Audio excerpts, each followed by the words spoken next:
I don't want peace. I want problems always. Talk about tonight, man. Please make sure y'all hit that like button and subscribe, all right? The champ is here, though, by the way. Just in case y'all was wondering. I know it's almost 10 o'clock. But I am here, champ. The champ is here. Yup. Ladies and gentlemen, the heavyweight champion of the world has arrived. I have. The champ is here. Yup. The champ is here. Yes. The champ is here. On my soul, the champ is here for another night of content. It is the toughest of all things, Tough Stino. Please make sure y'all hit that like button, subscribe. Go ahead. Hit that subscribe button, you heard? Go ahead and do that, champ. I need you to go ahead. First of all, hit the like button, man. I be seeing shit be starting to be having 20, 30, 40 niggas. It only be one like. On my soul, y'all be bugging. Y'all be too anxious. Go ahead and hit that like button before we get it started, champ. Subscribe if you're trying to talk in the chat. Salute to everybody that been here since I first started. Anybody who just joined and anybody in between, champ. Everybody in the chat, but most importantly, my moderators and members. The Guard 200. Salute to you, champ. On my soul. Yada that I mean. Salute to you, B&Z, Katie Huff, Billy Mack. Salute to y'all, champ. On my soul, Organic Soul Gumbo. Salute to you, Penny Proud, Hodge Mims. Salute to y'all, champ. On my soul, Mr. Voltronic, Reggie Watson. If I didn't say you already, salute to you, champ. The Steffiest of Weffies, champ. With the 20 early bricks. The 20 early bricks. Salute to the baby champ. Graduation day. Graduation is Friday. We just getting everything ready for him. We still running around. He got the white tux jacket with the black pants, with the black and white shoes. He got the vest. Them saying we getting them right. Them saying we getting them ready to step out on his kindergarten graduation. Salute to baby Tough. On my soul. Right? And salute to all of y'all. Listen, man, we got some things to talk about tonight, champ. On my soul, your man Chud the Builder. He may be in trouble, right? So he did get popped. I'm hearing he popped himself and he popped somebody else outside of the courthouse, I believe, out there in Tennessee, if I'm not mistaken. But we're gonna get everything down packed. But I'm thinking, is he gonna do time, champ? All right, because the police and the agencies already know that he out antagonizing people. My question is he in trouble with the law? On my soul, it's going to get nasty for him as the summer progresses. All right. Also, your man Big Bank seems to be getting a lot of backlash from street folks. Cam and Mace and Zip with the Drip are two people of the bunch of people that's calling Big Bank out for his interview with 6ix9ine. All right, I told y'all it was going to leave a Big Bank in a little sticky situation. Pause, champ, right? And it seems to be exactly what we said here. It's nasty work, all right? And also, our champ, Charleston White versus Adam 22. Charleston White calls Adam 22 a goddamn Slave master, champ. All right? And he says he doesn't know much about black culture. We're going to take a look at all of that tonight. Please make sure it's rolled up. Don't hold up, champ. All right? No more pump faking is involved once I like this spliff, champ. All right? For we are here. Salute to y'all. Let's go, champ. I'm not sure. Let's just go ahead, champ. Champ. Right? So before we get into what happened earlier today, I want y'all to take a look at this, right? So this was just the other day, yesterday, as a matter of fact. Okay? Your man Chud said that he was detained by the FBI and they was telling him to relax because they know what's gonna happen. Hit that like button, subscribe. Chud the Builder becomes sad, realizing he can't continue to harass Black Americans after pressure from FBI and police. So my question is, if the FBI and police told him to chill out and relax, and he's still antagonizing people live, and he shoots somebody, is he in trouble with the law? These people took all my phones. Said it's evidence of the crime of me streaming, me walking out, disorderly conduct. I don't believe that for a second. So, anyway, so I'm talking to the fucking Fed.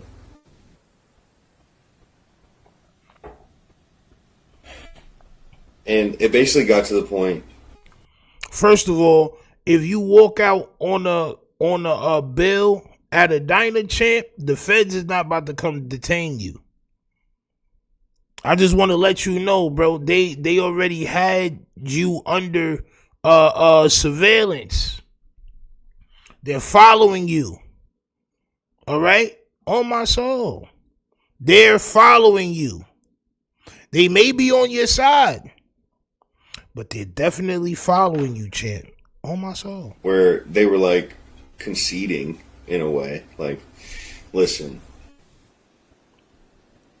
Like basically saying, like, we got nothing on you. And after talking to you, we actually see, like, as humans, want to just give you this piece of advice. They're like, you know where this shit's going. This shit only escalates. And I do know this.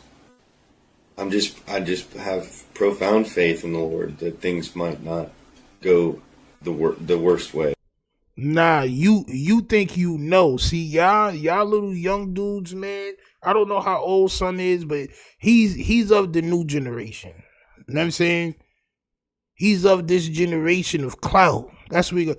I know we got the boomers, the millennials, and all that. We need to come up with a new word for these guys. The cloutennials, on my soul. The cloutennials, champ, all right? You're one of these guys who don't listen. This was yesterday. You know what I'm saying? If possible. Which is anybody getting hurt. Because I don't want to see anybody getting hurt.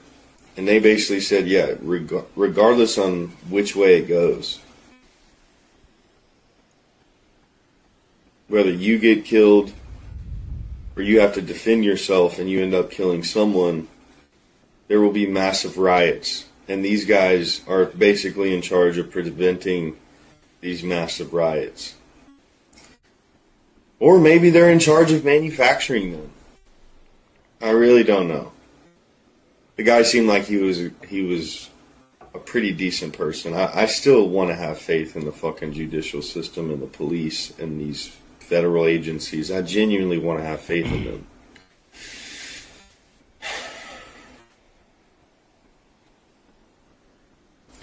Well, you got to take everything with a grain of salt, I guess, right? I think it got to an ending point where it was like more of a personal, intimate, hey, can I just give you a piece of advice? Man to man, father to father. I don't want to see you get killed. Because that's what it boils down to, bro. Right? After trying to convince you what you're doing is wrong, if that's what they did, maybe not. But I'm just saying, people like you, y'all will fight tooth and nail on what y'all believe, champ. On my, what y'all believe. Salute to y'all that I mean for the 2-star jewels. Or, yeah, champ. On my soul, the 2 jewels, champ. On my soul. So they gotta break it down to you in layman's terms, champ. Yo, listen, you're gonna get boomed, bro.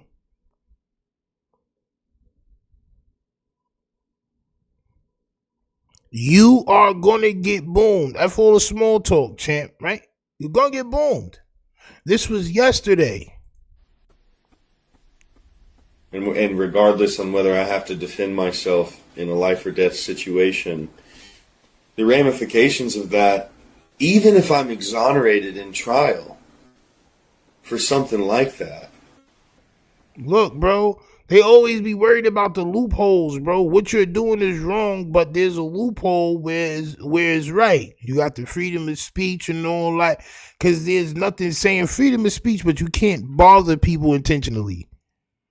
Like, you can say what you want, but if somebody violates you for that, then that's on you, because you caused the situation. It's always a loophole to protect these people. You know what I'm saying? It's always a loophole, and they be hanging on to that loophole tooth and nail, champ. His life depends on that loophole, champ. You got all these people that's doing the same shit, and it's just the newest generation. It was people before him doing the same shit. Shit's crazy work. Trauma pilot with the 20 bricks said, Stino, I was messing around with AI apps on my phone and created some artwork of Hefe and a few of our other favorite characters. Can I send it to you on Instagram? I'll send you the original and the ones I made. Yeah, go ahead and do that, bro. On my soul, tough_Stino on Instagram, champ. Go ahead and do that. On my soul, 730 says he's talking like he's on some honorable campaign. It's nasty work. It's nasty, yo, bro. I'm telling you, bro, it's nasty work. But he's living on that loophole. You know what I'm saying? The world would never be the same, and my world would never be the same.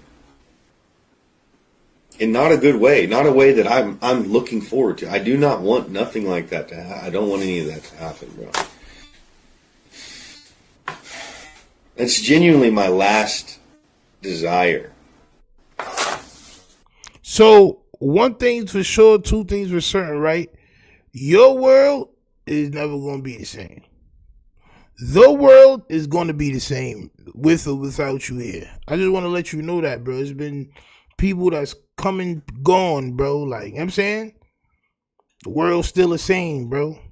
You not about to change nothing, but I think that's what it is. I think you have a complex, bro. You think everything is about you, very narcissistic. You think that if something happens to you over the dumb shit that you're doing, the whole world is going to, no. Your world is going to change. Your world, people still going to be out here getting massive butt on my soul. Massive money, doing it the right way, raising their kids, being free. While you, it's only one or two destinations that you have coming for you, champ, right? And today we seen one of those situations almost happen. Hit that like button, subscribe. Hit that like button, subscribe. Your man Chud the Builder tastes his first piece of metal, champ. Oh my soul, to a very nice piece of metal. All right, Chud the Builder did get popped. They're saying he popped himself. We're gonna listen to some things, champ. Oh my soul. This is some audio. This is from Yaz's page. I make sure y'all go follow Yaz's _87 on Instagram, champ. Oh my soul. Pointing at me. They were laughing. They were pointing at me, and I said, "What's up, guys? How y'all doing?" I said, "Y'all like the new suit?" He said, "Walk away from me." I walked away from him. He came back up to me. He literally said, "I have PTSD. I feel like I'm in." He said, "You start saying all that chimp out shit to me, I'm gonna hit you." He hit me, started wailing on me, even after I had to defend myself by shooting him. He's still wailing on me. Where's your weapon at? They have everything. What weapon is that right there? I believe that's it. Is that yours? Yeah. Yeah. He's talking to them right now. Oh, no, you guys are good to do your thing. Okay. He has a graze. I call it a graze to the left arm. He has slight abrasion right here on his head. Maybe some scrapes. Slight, lightheaded. I walked up to him because they were pointing at me. 23 to county units. If you are not on scene yet, you can sit them. Open your eyes, my guy. You see me? Are these your keys? Yeah. All right. The victim. The victim, bro. The victim. Should be crazy work. Now look, right? You're very lucky. You're very lucky. Take this and stop. I'm not gonna lie. Take this, Chud, and stop. It's the fastest I've ever seen somebody get clout, and then now you're in doubt. This is the fastest rise and fall I've ever seen, champ. On my soul. You need to relax. All right? Y'all, like I said, it's only one or two things that's gonna happen, bro. And we know what those one or two things are, bro. You're getting closer and closer to those one or two things, champ. Man, I was just about to leave the fucking state. Do you have anything else in your pockets, Dalton? Yeah, I got, well, I don't know what's in my pockets. Where's your phone at? It's over there somewhere. It was in that gimbal. We're gonna leave it. Where you live at? 23 to county units. If you are not on scene yet, you can stick them on. Open your eyes. Now look, how do you beat this, right? They're laughing. So the police just told you, the feds, matter of fact, they just told you, bro, chill. Relax, bro.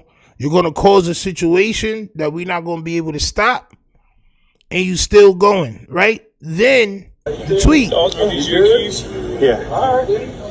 Man, I was just about to leave the fucking state. Do you have anything else in your pockets, Dalton? Yeah, I got, well, I don't know what's in my pockets. Where's your phone at? It's over there somewhere. It was in that gimbal. We're gonna leave it. Where you live at?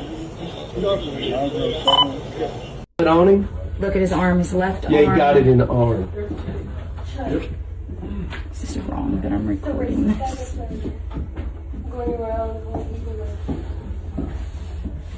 Who is this guy? He's some kind of guy that goes around, makes videos. He goes around and he's like really racist. Any blood on him? Look at his arm, his left arm. Yeah, he got it in the arm. Blood on him? Look at his arm, his left arm. Yeah, he got it in the arm. This is wrong that I'm recording this.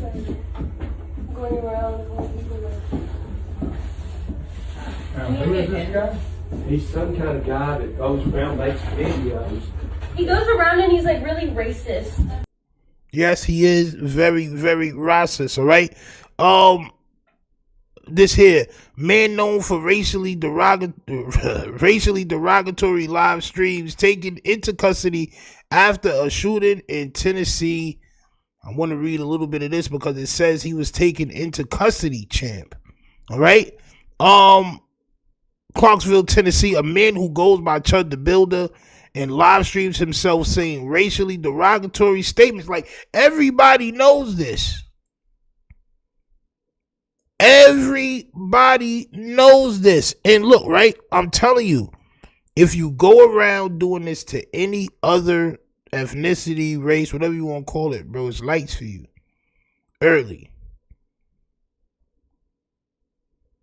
Government not having that, bro. Like, nigga, you go around saying this shit to Asians, or you going around saying this shit to Indians, or you going around saying, nigga, it's up for you, bro. It's specific. This is what's crazy, right? It's specific laws, bro. It's specific laws that stop you from harassing certain people. But we can't get nothing to stop them from harassing us. It's crazy work, bro. You would get hit with the Asian crime bill or some shit like that so fast, bro. So fast. So fast. Does Tennessee have stand your ground? That's a very good question. I'm gonna have to look into that after I finish reading this. On my soul. That shit's crazy work, bro. To me, it's crazy work. I'm not gonna hold you. Salute the Yaz is in the building. Yaz, what's popping? You know the vibes. We here, right? Shit, crazy work, right? So, everybody knows this, right? That he goes around saying these things to black people in public settings, was taken into custody, right? So he was taken into custody after being involved in a shooting outside a Tennessee courthouse on Wednesday, authorities said. Dalton Etherly. Yeah. My son Eth on my soul. Right? Hold on. There we go. And an unidentified man were involved in a confrontation that resulted in gunfire, District Attorney Robert J. Nash said in a statement. But Nash wouldn't say why Etherly, who is Chud, was at the courthouse in Clarksville. Well, I found out, right? So he was at the courthouse handling a debt. He had a civil case over a debt. It was like $3,000 from like a credit card company or creditor or something like that. They took him to court. That's why he was there today. Just so happens, ended up having to get himself popped, champ. On my soul, right? Police didn't provide the race of the other man. However, a witness who said she saw him loaded into an ambulance described him as a black man, which he was. Both men were transported to hospitals for medical treatment and were stable, the Montgomery County Sheriff's Office said. Claire Martin, who works in an attorney's office across the street from the courthouse, said Etherly is well known in Clarksville for antagonizing people to see what he can get them to do. She said he yells racial slurs at people while filming them. He's not a contributing member of society. Nasty work. Martin did not see the altercation, but saw the aftermath. The other man waved at us as he got into the ambulance, she said. Jacob Finley, an attorney listed in courts as representing Etherly in a separate harassment case from November, did not immediately return a phone message. Nasty work. Oh man, son. So yeah, man, it's getting nasty out here for Son.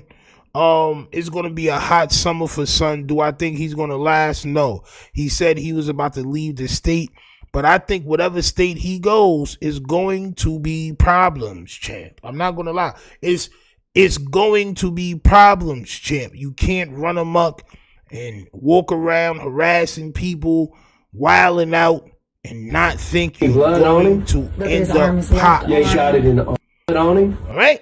That's just the way that happens. God bless him. On my soul. May God bless him, champ. Right? I want to talk about this. I want to talk about this right here, champ. Right? When we reacted to the Big Bank 6ix9ine situation, I told y'all your man Big Bank had one option. I need my lighter because this one is done. He has to sell his soul, champ. On my soul. If he wants to be a real right parter, if he wants to pod, champ, he has to sell his soul. It's one or two ways. See, this is why I'd rather not have the millions and millions and millions and millions of subs and all that other shit. I'm cool. Just let me make my way to 10,000 a month, 15, 20,000 a month. Nigga, that's rich to me. On my soul. I'm good. You know where I live at? Nigga, I'm fine. On my soul. Right? Because you're going to have to sell your goddamn soul. Straight up. And I'm not talking about no Baphomian shit and none of that. I'm not talking about no big goat coming down, some big dark colored goat with human body parts coming down, human arms and legs talking to you. So I'm not talking about that shit. I'm talking about you're going to have to give up all your morals and your credibility for this goddamn potting in this Clouded Team Max 5000. Big Bank said 6ix9ine offline is a cool ninja, but 6ix9ine the rapper is a rat. Well, I want to know whose name is on the paperwork. Whose name is on the paperwork? I could have sworn it said Daniel Hernandez. That's who he is, champ. He's Danny Hernandez, champ. Hit that like button, subscribe. Your man Big Bank is selling his goddamn soul, champ. Keep it a brick, bro. And I don't want to really say this, but I gotta say it. Like, Danny a cool nigga. 6ix9ine a rat. Look, after you just took the bread, After you, yo, bro, this don't look good, bro. You took the bread. Lord knows how much bread he gave you. You took the bread. You took the money. Now all of a sudden he a kook because you want to keep getting bread with him. He know exactly how to get y'all to sell y'all soul, bro. That little villain is smart, champ. My son say, yo, look, man, I got clout. Because clout could be negative or positive. It's still clout, right? I got the clout, and son paid me a good 100,000 or whatever he paid him, champ. Probably the biggest little bag that he got.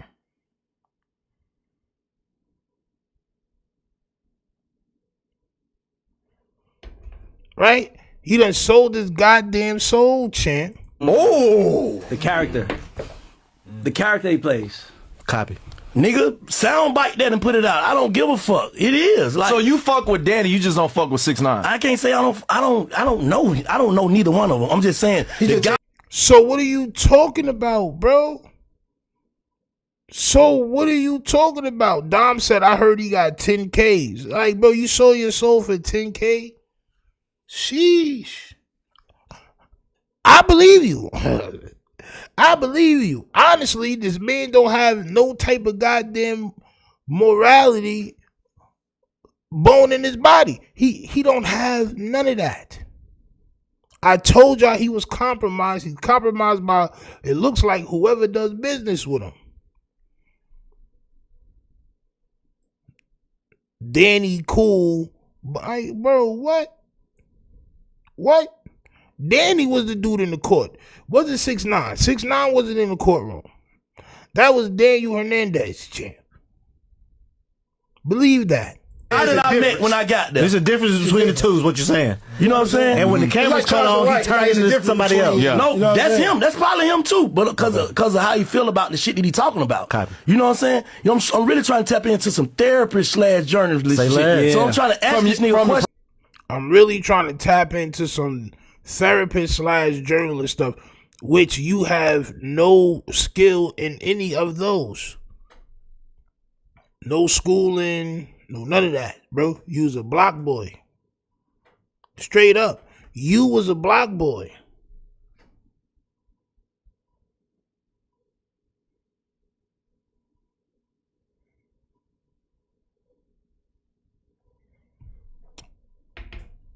Defeated. Perspective. I'm trying to ask this nigga questions. He can't answer the question because he stuck where he stuck at. Yeah. You know what I'm saying? I'm trying to let you know, like, bro, niggas ain't gonna fuck with you no way. But, like, I'm gonna keep it a brick, bro. And I don't want to really say this, but I gotta say it. Like, Danny a cool nigga. 6ix9ine a rat. Oh, The character. Oh, he spit fire just now. Bro, what are you talking about, bro? Yo, bro, the internet is crazy, bro. I ain't gonna lie to y'all, bro. The internet is insane, bro. I ain't just be waiting. Like, I don't even think that they thought that he was really spitting just now. They probably thought that this is gonna be an excellent goddamn clip bite right here, or whatever you call it, champ. A clip farm, a clout farm, champ. On my soul.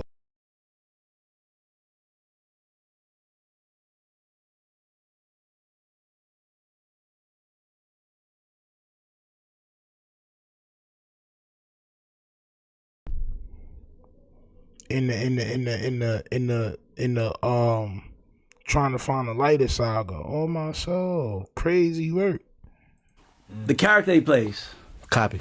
nigga, soundbite that and put it out. I don't give a fuck. It is like. So you fuck with Danny, you just don't fuck with 6ix9ine. I can't say I don't know neither one of them. I'm just saying the guy that I met when I got there. There's a difference between the two, is what you're saying. You know what I'm saying? And when the cameras cut on, he turned into somebody else. Yeah. No, that's him. That's probably him too. But because of how you feel about the shit that he talking about. Copy. You know what I'm saying? You know, I'm really trying to tap into some therapist/journalist shit. Yeah. So I'm trying to ask this nigga from questions. a perspective. I'm trying to ask this nigga questions. He can't answer the questions because he stuck where he stuck at. Yeah. You know what I'm saying? I'm trying to let you know, like, bro, niggas ain't gonna fuck with you no way.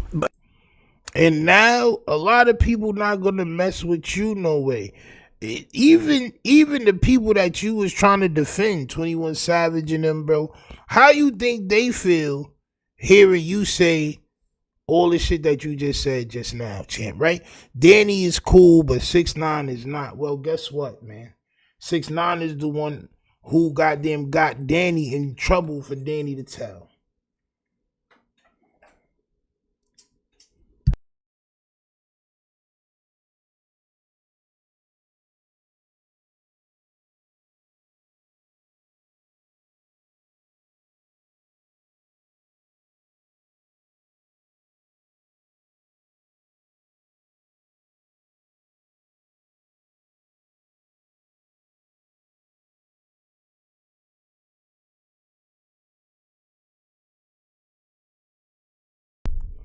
Jesus Christ, bro. Lighters be having legs, champ. So, some people that have a problem with him now, champ. Cam and Jim respond to Big Bank interviewing 6ix9ine after he snitched. Hit that like button, subscribe. We're going to take a listen, champ. I told you, champ, on my soul. Living Proof said your audio keeps muted. Yes, I muted myself so I could speak, champ, on my soul. I muted myself because I was talking to somebody else. On my soul. Hit that like button, subscribe, let's go.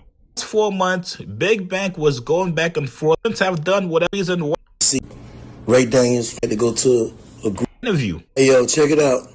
Due to recent events surrounding the 6ix9ine interview, I had to seek counseling. I had to go to a group because I was spiraling. You know, I called in Dewberry from Dallas, Texas. Ray Daniels from the south side, you know what I'm saying, of Atlanta. My brother Parlay from the west side of Atlanta. And you know my dog DJ Scream with that moderated all, man. Y'all go. Yeah. You needed to sit down with people you know. Which you should always do because you're not a good interviewer, bro. I'm not going to hold you. You are not a good interviewer, bro. You went in that situation and you let something turn you every way from sideways. Pause. On my soul. That's what you did. And then you took the bread and now you saying that he's really a cool dude. It's nasty work. Y'all go check in, man. You know what I'm saying? And pray for me. You know what I'm saying? Pray for me. According to Big Bank, you guys, it was all for the money. He chose business over street politics. Here's what he said. See, Bank, you don't understand your power. He looking at you like all these young street niggas look up to you. So I can't fight 21. No. So that's a bunch of old niggas talk about what young niggas look up to. Bro, don't know young niggas look up to Big Bank, bro. Don't know. I mean, it may be some, it may be a couple in a certain area. Knock it off. These young niggas don't even know who, nigga. I didn't know who Big Bank was until he interviewed Young Thug, nigga. What are you talking about? I didn't know who Son was, nigga. Nobody know this goddamn nigga. Come on, bro.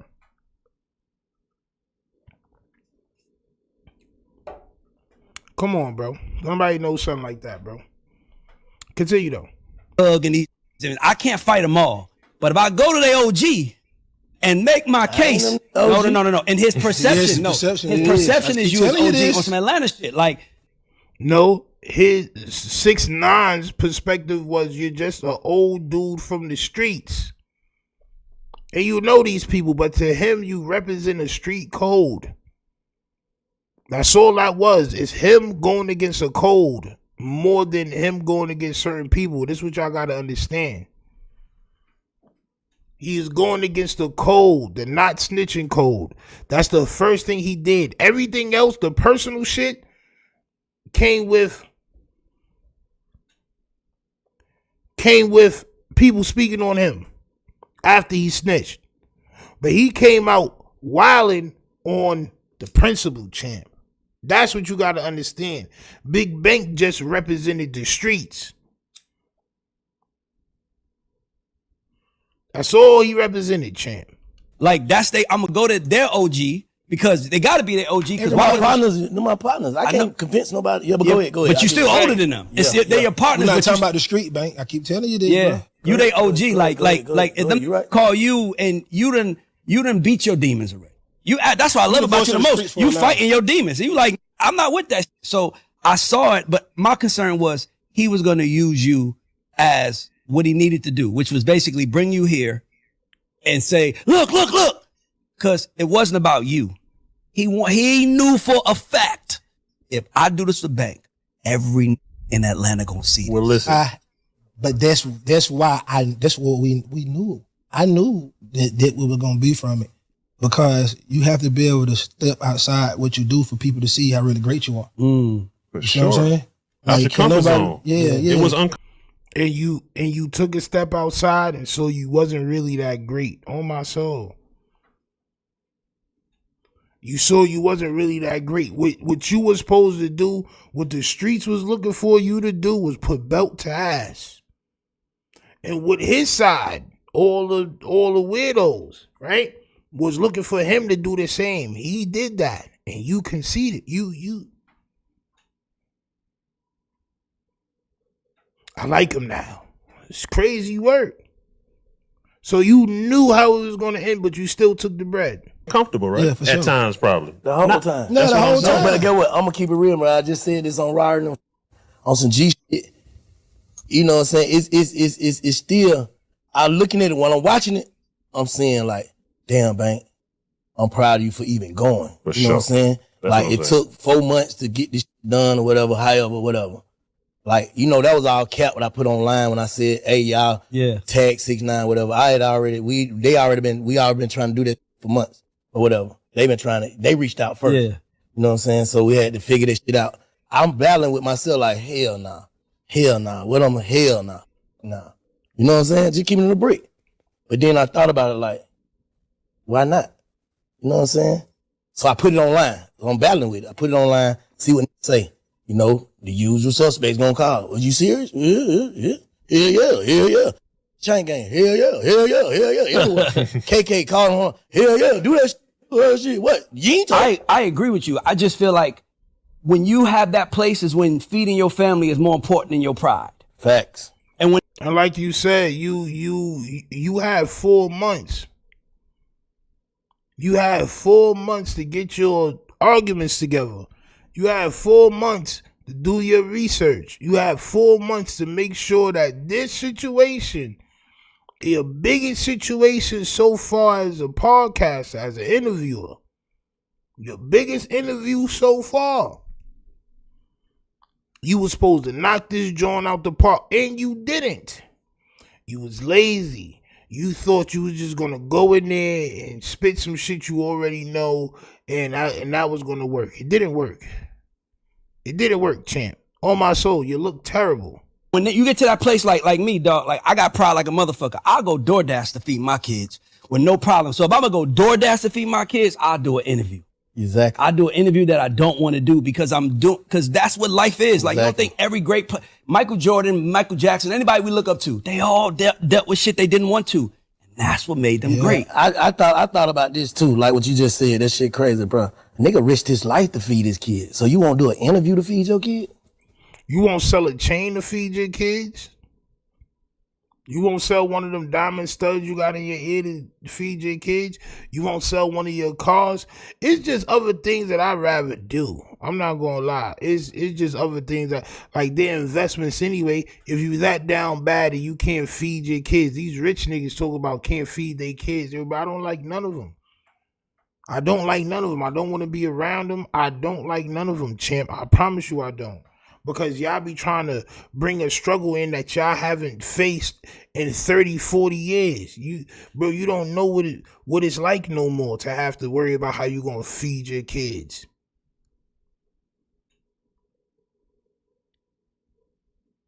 Like, bro, what are we talking about, bro? That wasn't the situation. The situation was greed. See, but they don't want to say that. The situation is greed. He didn't need that goddamn interview. He didn't need it to feed his kids, champ. Believe that. Believe that. He didn't need it to feed his kids, bro. Don't say that. I don't like that. On my soul. Alan said probably moissanite. Shit, you can sell that.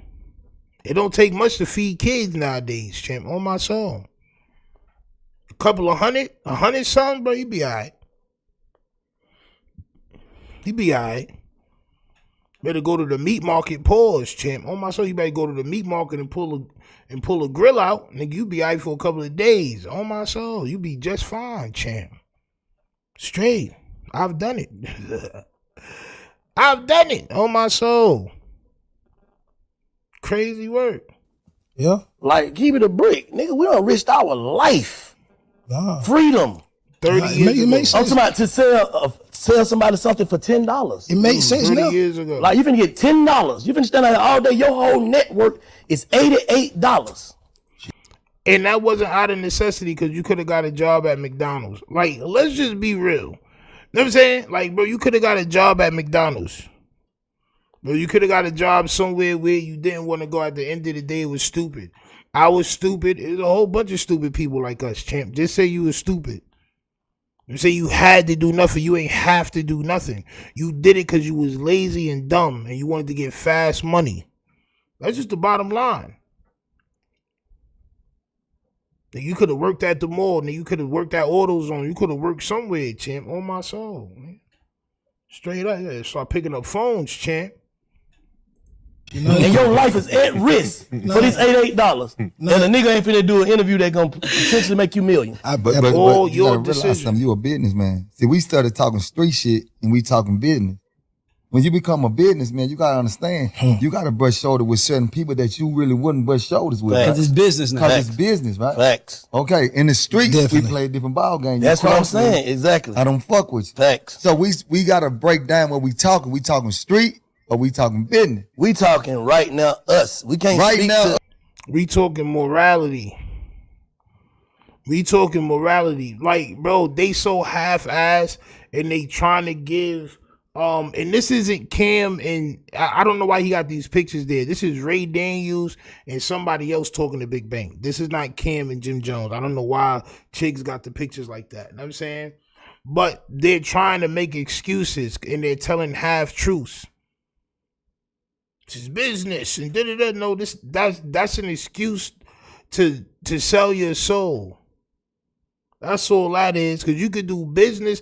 Because look, if it was business, you would have went in there guns blazing. You would have went in there ammo down, vest up.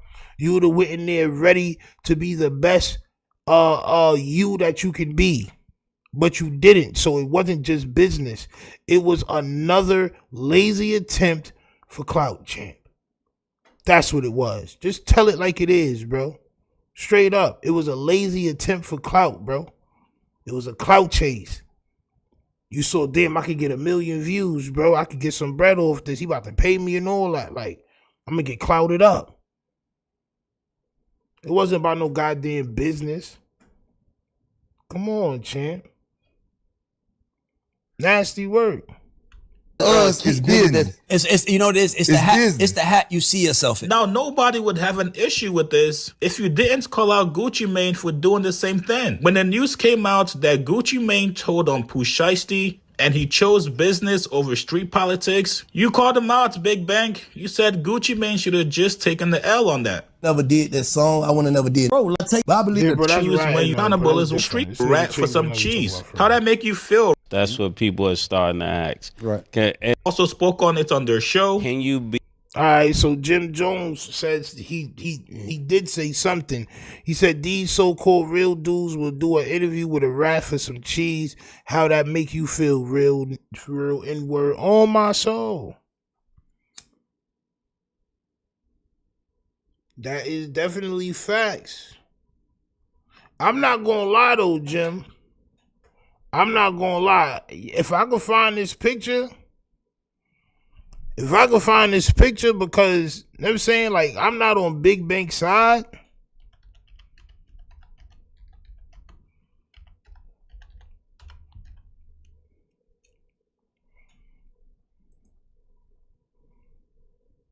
Yeah, bro. My son Jimmy was wilding. On my soul. On my soul, my son Jimmy was wilding. On my soul, Jimmy was wilding, bro. Straight up. Straight up. Straight up. Let he without sin cast the first stone, champ. You have sinned, champ.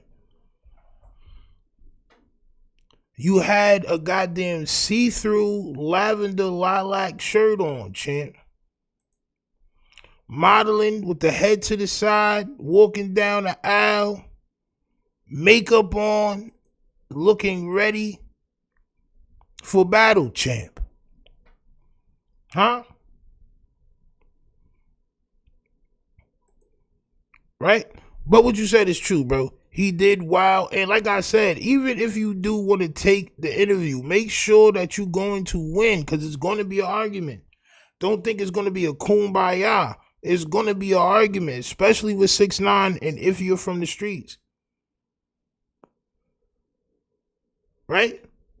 Be a street. Can you keep the street code and still be a journalist? That's what people are starting to ask. Right. And it is because of something, I guess it was 6ix9ine or something, talking to Big Bank or something, and that question was asked. And I thought that was real powerful. I was like, man, I'm going to ask Killer that one day. Can you keep the street code and still be a great journalist? Yeah, absolutely. Thinking about it is this, right? Even if I'm writing music or writing a movie or anything, I'm living off memory. I'm not in the streets.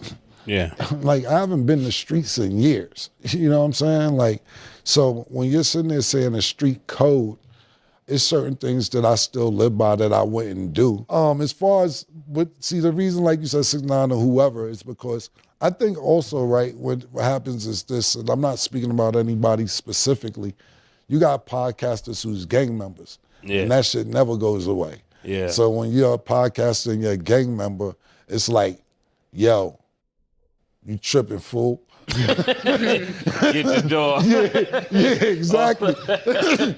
Yo, Crody, you know what I'm saying? When you're gang related, it never goes away. So people will look for certain shit to be like, yo, that nigga ain't keeping it real. Like, and finally, Turk and Wicked also spoke on the hypocrisy from Big Bank as well. The next minute, you don't give a fuck. There are no rules to the game. Those motherfuckers. Yeah. And that's what Bank fell in. Mm-hmm. See, say with Gucci. When Gucci, once if the nigga robs me, I'm a business man. Mm-hmm. I'm out of the game. Mm-hmm. Yeah. But if I take niggas' money, I'm a motherfucker G. This. Mm-hmm. Yeah. See, you 5 foot in and 5 foot out. Yeah. If Bankers stood on business and said, you know what? I'm out of the game all the way, and out of the game does not mean you're actually doing it physically. It's what you're putting into the universe. What you're putting into the universe. So meaning, you can't say that you're out of the game and then turn around and interview Young Thug and give him a pass or 21 a pass, but then you call 6ix9ine a snitch. Exactly. 6ix9ine just say, Bank, I paid you to come interview me. Is Bank gonna get that same madness? Right. People gonna move the goalposts, but it come a time like, when is right, wrong, leave it all the way alone. Like, I'm just a podcaster. You just said something, I want to forget it. I don't want to forget the move past. If I'm known as a snitch, me and you have went through this before. Yeah. With like Boopsies and stuff. And I can't do a record with him because he's a snitch. Yeah. I stand on business and stuff. But you can go, what's the difference in Bank interviewing a snitch and Kodak doing a song with the Michael snitch? Jackson, Michael. No. Bank just said on the interview where he shot it, yours truly out, on Atlanta Culture, What up, though? that Gucci was dead ass wrong for talking to the police about Pooh Shiesty. He's not supposed to give his opinion. And you can go back and you can look at it. He said, I don't put those two together. I don't put the Gucci Mane situation and this situation together. I feel like your man Big Bank is what we're seeing with a lot of these dudes that get clout off of the street name. They get clout off of the things that they've done in the past and how they used to hold it down, and they get this clout and then it runs out and they got to start playing the internet game. Yeah. Yeah, that I've been to jail for 20 years and riots and all that, and yeah, bro. You don't see none of them dudes no more. It used to be some big brolic bald dude that used to tell jail stories and all that. I ain't see this nigga in about a year, bro. I used to see mad videos on the feed. Gone. You got to start playing the internet game, bro. And now you got to sell your soul. Every piece of moral fiber you had, you have to give that away if you just want to be just a podcaster, bro. Just an interviewer, bro. You're going to have to do that. You know what I'm saying? Lauren Williams with the 2 brick salute to you, Champion. On my soul. It's crazy work. Freelance says the bangers are being reprogrammed. Well, guess what? They're going to have to denounce they sets. And it should be easy. Just go ahead and denounce your set. Denounce it. Go ahead and be the greatest podcaster that you could be. Denounce your set. See, the problem is they're going to lose their whole core audience. It's going to hurt very bad, champ. On my soul. It's going to hurt very bad. Black McBain says a lot of them folk died of health problems related to food and drug use. On my soul. Champ. Crazy work. I was gonna run this zip with the drip shit, but I'm done talking about banking his goddamn super large gippers and all of that. I'm really done with all that. On my soul. So we're gonna go ahead and skip ahead to Adam. All right. So Adam thought that he was gonna have Charleston White on the podcast, and things were going to go his way. All right. Well, what he didn't expect was all the shit that Charleston White said. Hit that like button, subscribe. Crazy work. Charleston White calls Adam a Slave master and says Crip Mac is a prime example. I want to hear how Adam, because this is things that we've said. Even though I don't like Charleston White, and I'm probably going to disagree with a lot of things he says in here, this is things that we've been saying about Adam anyway, so it's interesting to hear him defend himself on this situation. So let's go, champ. Almost forgot that I was dealing with a pretty hardcore conspiracy theorist, which I just was watching. I'm not a conspiracy theorist. Yeah, I was just watching you talking to Sean Cotton about how the world is flat and all this type of shit. So I never said the world flat. I said the world round. Okay, he actually said that Yada I mean says we should petition the Republic for a vocabulary swap. Vermin instead of marsupial. See, so look, right? The whole thing with marsupial is not that. But we know what it is. You know what I'm saying? Vermin, maybe some people may feel like that's a little bit, and what I mean some people, I mean the people that decide whether this video stays on this platform or not. They may see that as like a harsh word. Vermin is like, you know what I'm saying? Like, sort of harsh. Marsupial is funny, it's fluffy. You know what I'm saying? But we know what it means. You know what I'm saying?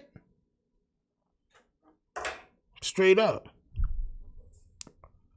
Niggas said Vermin Ave is crazy work. The Ringo with the 10 bricks by brick by brick. Salute to you, champ. On my soul. he thinks I believe the world round. no, he thinks the moon landing is fake. You guys both agree that space is fake. I didn't say space was fake. I said I think the ocean is space. That space is the ocean. Yeah. To me, I feel like you're kind of doing a disservice to your overall message by saying stuff like that. I don't have a message.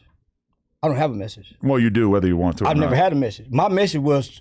The culmination of everything you say is your message. Hey, y'all, I'm a character. This is not the real... Nah. Yo, bro, no. You did have a message. At one point in time, your message was save the kids, right? Remember that? I'm a community activist, and I went to school and da-da-da-da, and what I'm really doing, see, I'm joking with y'all, but what I'm really doing is I want to save the kids. That was your message. That's what I remember before I tuned out. I tuned out after you said you took advantage of women. I tuned out, champ, on my soul. I tuned out for a long time. But I remember that. All right? So now you switch to you just a character where you don't want to take no accountability for the things you say. Let's continue. Real me. I want to take y'all back to my second Say Cheese TV interview. You have on a Harlem Globetrotters warm-up, short-sleeve, snap-up jersey, champ, on my soul. I haven't seen one of those since 2006, 2004. Matter of fact, I'm sorry, champ. These niggas be having so much moissanite and think they so rich, but they walk around with Harlem Globetrotters. Like, come on, champ. Is that the Fat Farm one, champ? You got Fat Albert on the jeans, ain't it? This nigga gonna stand up. That shit gonna say, hey, hey, hey, on a nigga on the bottom of his leg. On my soul. Look at that nasty ass nigga. That shit look like it smell like Black and Mild. On my soul. I should say, man, it sound like y'all falling for the macking in the conversation. I'm just playing a character. Half the shit I say, I don't mean or believe. But isn't that something for you to just kind of fall back on when you find yourself in unfriendly territories as a podcaster? I've touched millions. I stay in unfriendly territory and ain't nobody done nothing. I intentionally disrespect dead people, kids. So ain't nobody, everybody I done disrespect, I done been in their face and I never bow down. Right. So you a character, you don't mean what you say, but you mean when you say you disrespect people's kids. They unalive kids. Y'all got a peep game, right? On both of these, cause this is like when two dogs love each other and they go and they use the bathroom. This is two hot piles of poop talking to each other right now, champ. On my soul. Exactly what it is. Two BS artists talking to each other, champ. I told y'all I'm playing a character. But when you take on your more extreme but I'm making stances millions. like I'm making millions. Right, but like, you know, making fun of somebody's dead kid. Like, I do make fun of it. But what you gonna do about it? I made fun of your dead fucking kid. What you gonna do? Well, I could do that too, but what do I gain from that? But what you mean? I like to do it. You like to make fun of dead kids? I love it. But how do you justify that? Easy. Same reason white people justify slavery. And no, you can't justify something, a nasty trait you do, and try to say because of some shit that happened in slavery. That's not the reason why you do that. You do that for shock value, all right? You disrespect people's kids that's not alive, right? For shock value. People don't want to go to jail, and you know that, so you use that against people, champ. That's just what you do. You know what I'm saying? It's nasty work. Nasty work indeed. Not this white person. Well, you make an observation. But white people also eliminated slavery in America. No, they didn't. Well, yeah, they did. No, they did. Yeah, we had a whole war. No, they didn't. They didn't eliminate slavery. Well, you must don't know the 14th Amendment. Okay, dumbass.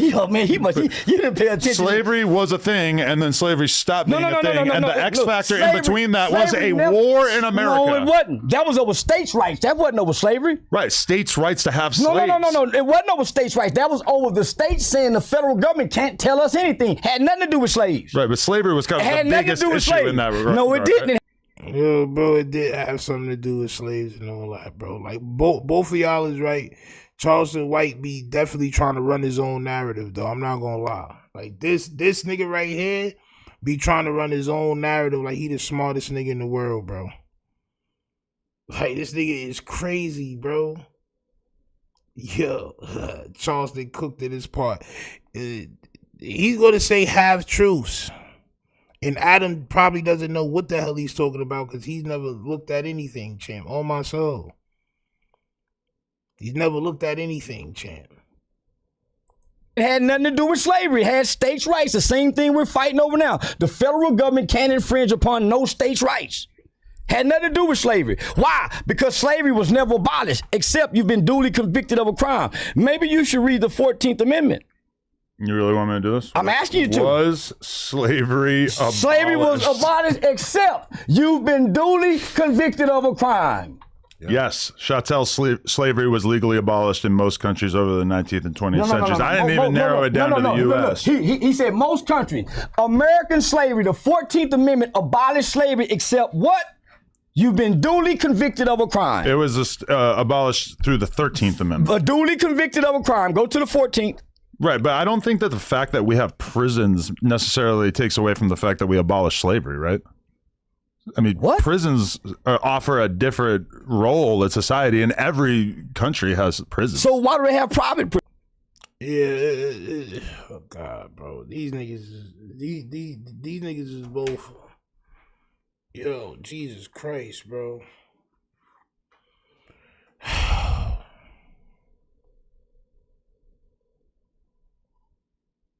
Prisons. Because with private investors who make money off free labor. Because they think that private corporations are able to provide these services more efficiently. They don't think. I would suggest you go back and read your amendments, huh? Right. But so you have private prisons. So why is the private industry and why is prison on the stock market? But why are private enterprises able to perform almost every task in business more efficiently than government-owned corporations? Like, don't you think McDonald's is better fit to serve cheap burgers than if the U.S. were to like create their own burger chain? And I'm not necessarily defending private prisons. I'm just saying it's logical why they exist. You just said how does slavery goes into the prison system? Slavery has to do with what? No, I actually think they're two totally different things. Free labor, right? Slavery is free labor. Yeah. For somebody making money. So you have the government, you have the sheriff department, you have the state who owns prisons, right? And they put people to work. You're paying your dues. You pay your dues to society. Why did the private industry, private sector of business get into the prison and take it? Yo, Adam never in his life thought he was about to be talking about this, champ. Adam never in his life thought he would have to understand the reason why prisons was created, or the reason why right after slavery ended, right, prisons became big. Shit started getting built up, champ. Charleston White is correct on that aspect of it, champ. Niggas heard of this nigga's crazy, bro. And y'all let this nigga in, bro. This is crazy work, bro. This is crazy, bro. Y'all let him in. Y'all let him in, champ. This is crazy. This is crazy. He doesn't even know anything about what he's talking about. Champ. TD Mighty says, bro, losing a debate to Charleston White. Adam definitely is a poser, champ, on my soul. Adam definitely is a poser, bro. Crazy work. Get to the stock market, where slave was once on the stock market. Probably before there were stocks, there were slaves. It's the same reason that people choose to use UPS instead of the Postal Service. Well, like the typical white boy. Let's go to the next question. I see how you. Nightly Slash says, yo, Drake new music drop? I see Rich Trapper doing a live review. Rich Trapper don't want no bread off that live neither. He don't want no bread off that live, bro. That should have wasted time. Salute to Drake, though. On my soul. Salute to Son. But, yeah, bro, it's not worth it. Looking at it. But what am I saying that's wrong? Private corporations are able to provide services more efficiently than the government. I went to school to study law at Texas Wesleyan University. It's a reason why they put except in there. And there's a clause. It's a reason why there's a clause in except. It's not abolished. That's why it's except in there. So there's no reason to keep arguing with a fool that don't know what he know. He won't even read it. He's using Chat GPT. But are you in denial about the fact that slavery used to be a thing and now it's not? No, slavery is still a thing. Okay, but only in the context of prisons. No. You got slavery in Arabs. You got that. You can't say it's not a thing if it is a thing in a certain aspect. Even if you don't know what you're talking about, you are like, bro, you can't do that. It's either it exists or it don't exist. You know what I'm saying? The Arabs just said an African. Okay, I thought we were talking about America. No. It's still in America. The niggas that work on your podcast are slaves. They work for pennies and crumbs. Well, they get paid and they can leave. Champ. Yeah. Chip. Yes, Chip. Yes. The dudes that work on your podcast is Slaves, champ. They Slavamentes, as a matter of fact. Champ. Even They anytime. get paid for crumbs. They get paid and they can leave You're at their any time. slave master. Those are kind of the No, biggest these are factors your of niggas. slavery No, is these are that your- no, these you're are not your getting niggas. paid Well, and you can't leave. I wouldn't call them slaves. They're indentured servants. No. Yes, they're indentured servants. Should we look up the definition well, of they're indentured getting servants? paid pennies. And They're not crumbs. indentured. They They're can not leave at any making what time. I'm making. They're not servants. They're employees. Them niggas still stuck in a Okay, rut. how is No Jumper different than like a TV station or any other business that pays people for their time? Well, I've never seen nobody go here and go up. That's so not true. Name one person. For the record. You could point to somebody like Brick Baby who came on No Jumper and immediately became like one of the most well-known gang members. And then also, like, you gotta understand what going up is. Like, coming from nothing to having a little bit of something can be coming up for somebody. Making millions and millions of dollars and being lit like that, I don't think nobody from No Jumper did that on my soul. I don't think none of them are gonna do that. Straight. I've never seen him on anywhere other than a low budget channel. I've never seen him get booked. Well, now anywhere. he's in prison, which is the whole thing. Well, that he's before dealing then, with. But he was getting tons of paid interview bookings because of his time on I've No never Jumper. seen him on a major platform anywhere. Name What one. about somebody like Crip Mac who's been able to I've earn never seen six him on figures a year for the past 5 years that we've been doing Christopher content? Joy, man.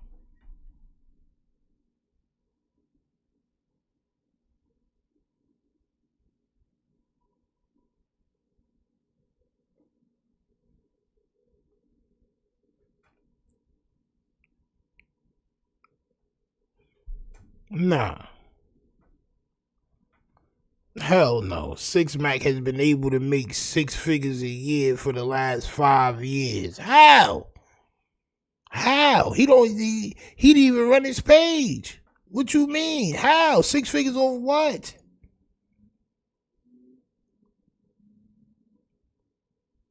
Yo, six figures a year? Come on, man. What are we talking about? Crip Mac?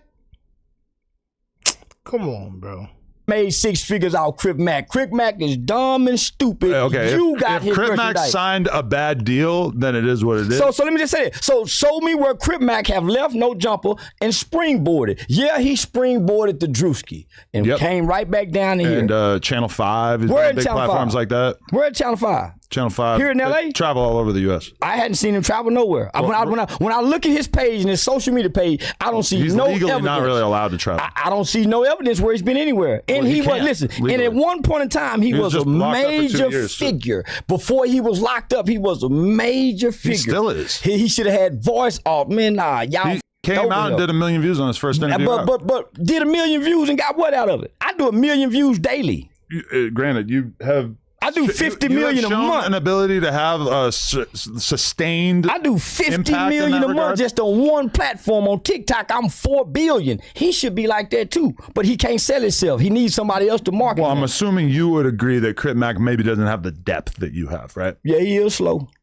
I'm not saying he's And it's, slow. and it's only so much you can do with a I'm gang saying the variety that you provide in an average podcast is a little bit more than he provides, right? So much you can do with a California gang banging who's not articulate.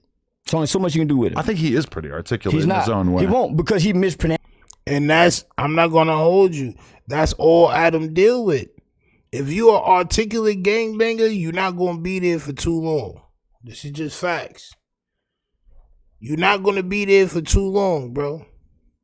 Hefe, Munchie B, Spody Face, Crip Mac, nigga, these are the worst speaking individuals I've ever seen in my life. This is just facts. The only thing you can do is use them. It's crazy if Adam is adding up how much Crip Mac should have made per year. But Crip Mac don't have none of that money. Crip Mac was doing interviews and shit for, it was $555. Then he dropped it down for a special time only $55, champ.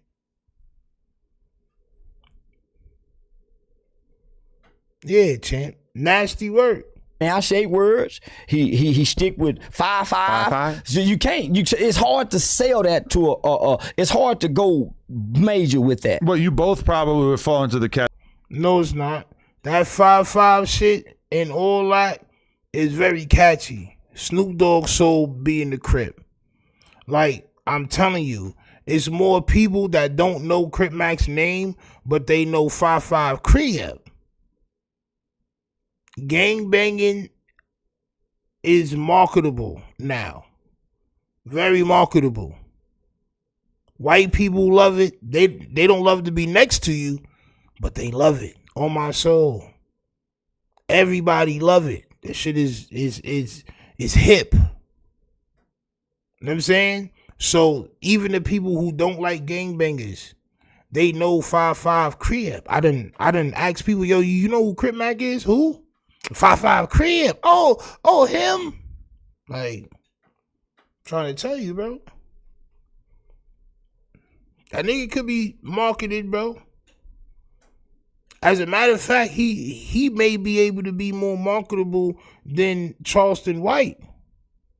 It's just Charleston White does a lot of rage baiting. Crip Mac don't do that. Charleston White does rage baiting, and it's a large audience for that. So a very large audience of people that just want to see nasty filth. Almost just not. If I woke up tomorrow and I made a page like, y'all, I'm just gonna say the worst things on earth, I'd be lit by, give me 2 months. Just give me 2 months. As a matter of fact, I should do that as a social experiment. I should let y'all know first, like, yo, I'm about to do a social experiment so it's documented, and then do it so y'all can see, like, bro, if you talk regular shit, you're not going nowhere. If you get on your rage baiting shit, you going up. Give it 2 months. You going up. Stay inside. Don't go nowhere really. Go and just go crazy. Crazy. Category of people who maybe didn't necessarily do super well in school. I done very well in school. I done very well in school. I would probably say he didn't. What made you think Charleston didn't do good at school? I guarantee I made the dean's list. I feel like his intelligence might not have necessarily blossomed in the traditional educational environment. I've been a straight A student my entire life. I went to college and never studied. Wow. Been on a who's who. That's impressive. Very academic. Oh God, bro, shut up. I hate when niggas do that shit, bro. Like, I just hate when niggas do that shit because that shit, like, bro, you can't prove that. Like, bro, you can't prove that you was a straight A student your whole life and all this other bullshit, bro. You just can't prove that, bro. You know what I'm saying? I don't believe you. You got caught up in a goddamn murder case, an unaliving case when you was like 14. You was a bad little kid, champ. You wasn't sitting there doing your homework and all that. You was bad, champ. On my soul. Jail scared you straight. You wanted to be a goddamn activist after you got out of jail, champ. You was scared. You was too little to go back to jail. On my soul. Dark zone. Very academically inclined. Yeah, very academically inclined. I didn't go to school almost until I was in the 6th, 7th grade. So I had a private tutor. I was taught one-on-one. So I've always some Cat Williams shit right here, bro. I'm telling you, I read 3,000 books a day. Like, yeah, all right. Excelled in class. Your parents had money to hire a private tutor instead of sending you to school? Yeah. My mother what were they worried about? My mother was very well financial. My granddad and grandmother owned a restaurant and a hotel long before I was born. So I come from a very financially stable family. Damn. I never grew up in the project. And you decided to make, so everything else failed, right? So you come from such a good family. Everything else failed except you getting online and saying the worst things you could possibly think of at all times. All of that meant nothing. You was a straight A student. All of that meant nothing. Because somebody could have not went to school doing the same thing you doing and made bread. Didn't matter. You decided to waste all of that and come online and do this, champ. It's crazy work. Jigs don't know what it's like to live in the hood. If you enjoyed that clip, make sure you become a member for only $5 a month. It really helps. No, champ. No. I want to take a look at this too. It's not that long, champ. Does Adam know black culture? Champ. More nastiness, champ. This is disgusting. Yo, 730 says validating himself to the cream cheese is nasty work. Yeah, because that's who he wants to impress. That's who he wants to impress. If you ever watch his content, he very rarely disrespects cream cheese. In fact, he's a big one that loves cream cheese, champ.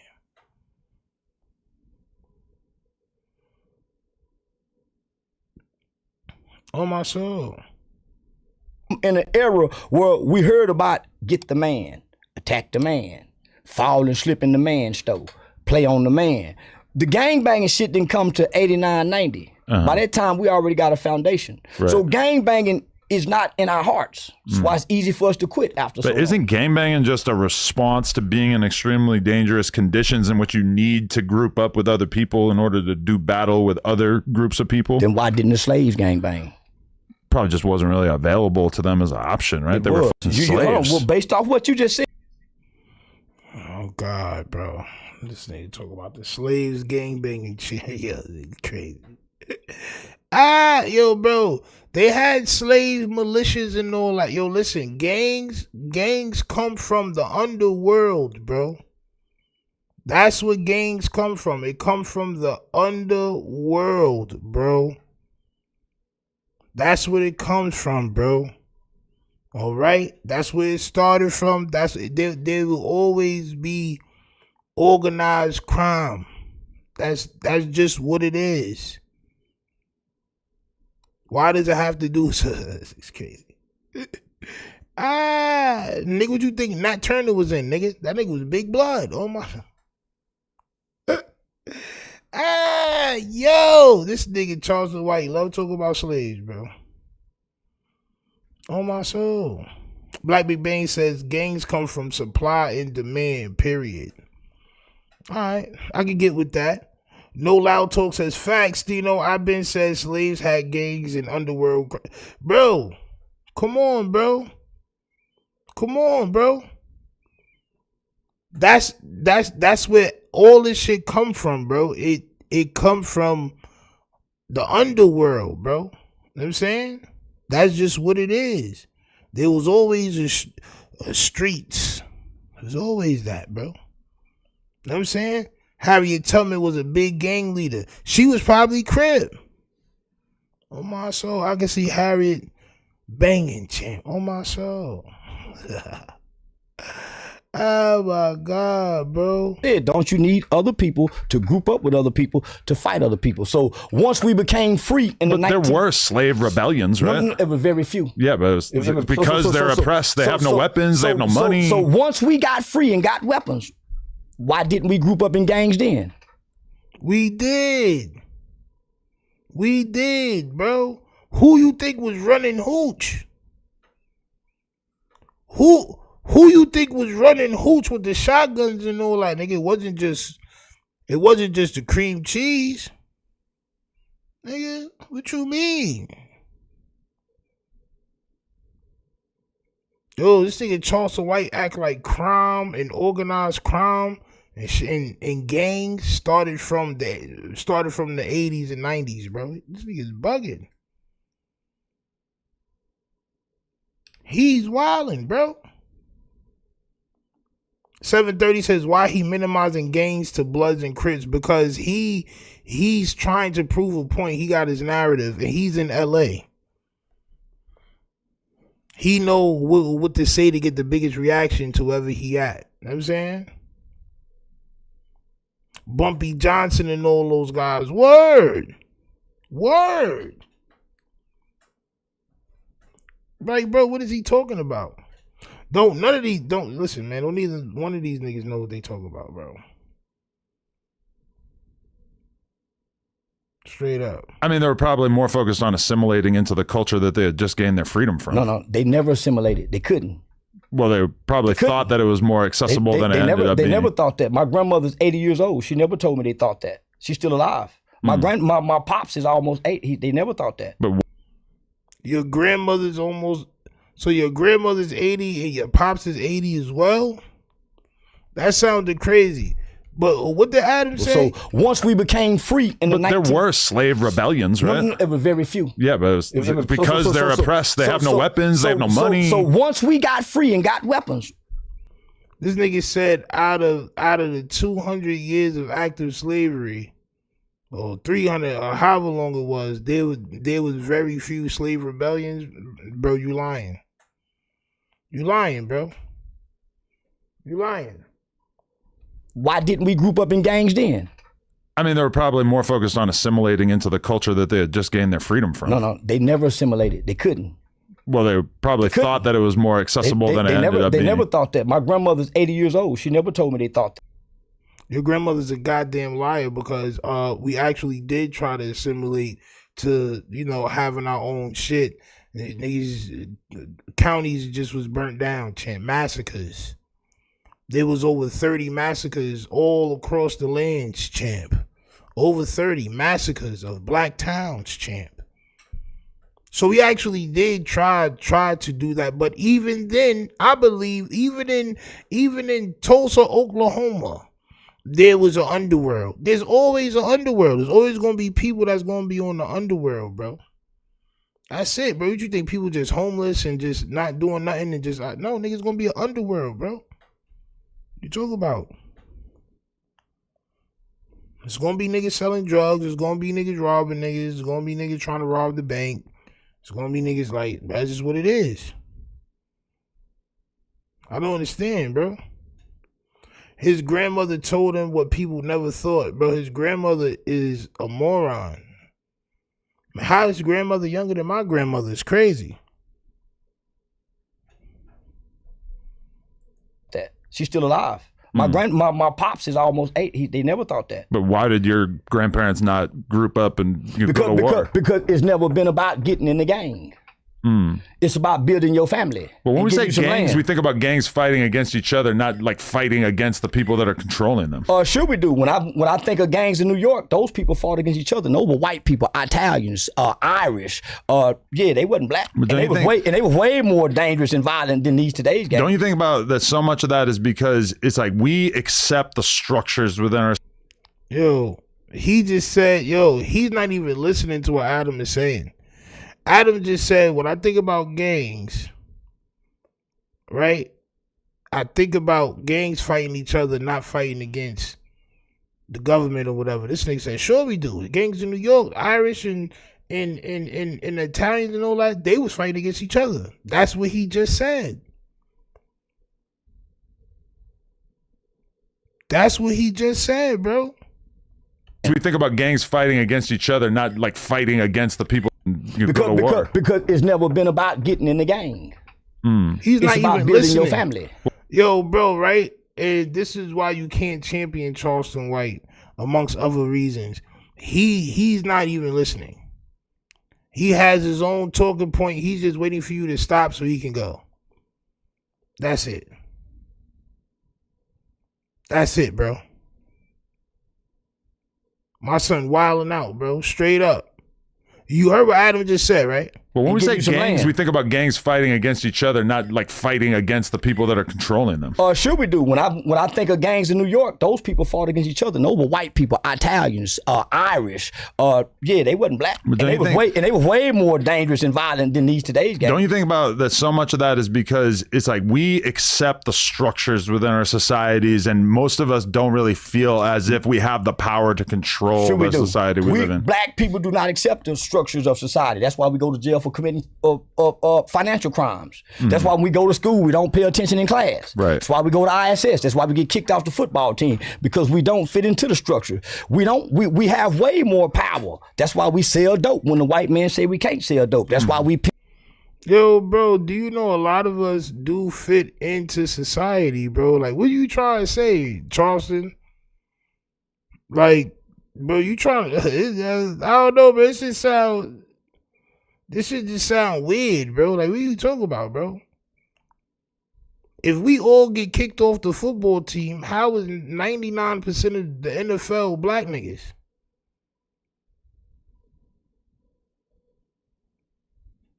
I don't understand, bro. If we get kicked off the basketball team, we can't finish school. Why is there so many black doctors and black lawyers and businessmen and women and kids in college, like 16, 15-year-old kids in college, 12-year-olds in college, black kids, bro. Yo, bro. Showface News says, bro, a government agent. Bro, you gotta be, bro. You spitting some nasty shit right now, bro. I ain't gonna lie. That's crazy work, bro. I never got kicked off no team, bro, and nothing like that, bro. This nigga is wilding, bro. He only represents the worst part of us, I guess. You know what I'm saying? Role of society we live in. Black people do not accept the structures of society. That's why we go to. That's crazy.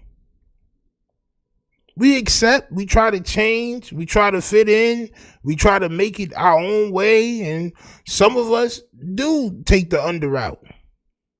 But there's always an underworld. That's with everybody. That's with black people, that's with white people, that's with Asians. Like, nigga, you go to Chinatown. You go to New York and go to Chinatown and walk around. But like, I mean, it's just certain shit you don't know because you from the sticks. I call where you from the sticks. You got to come to the town, champ. You go to Chinatown. You go to Howard Beach. Nighttime.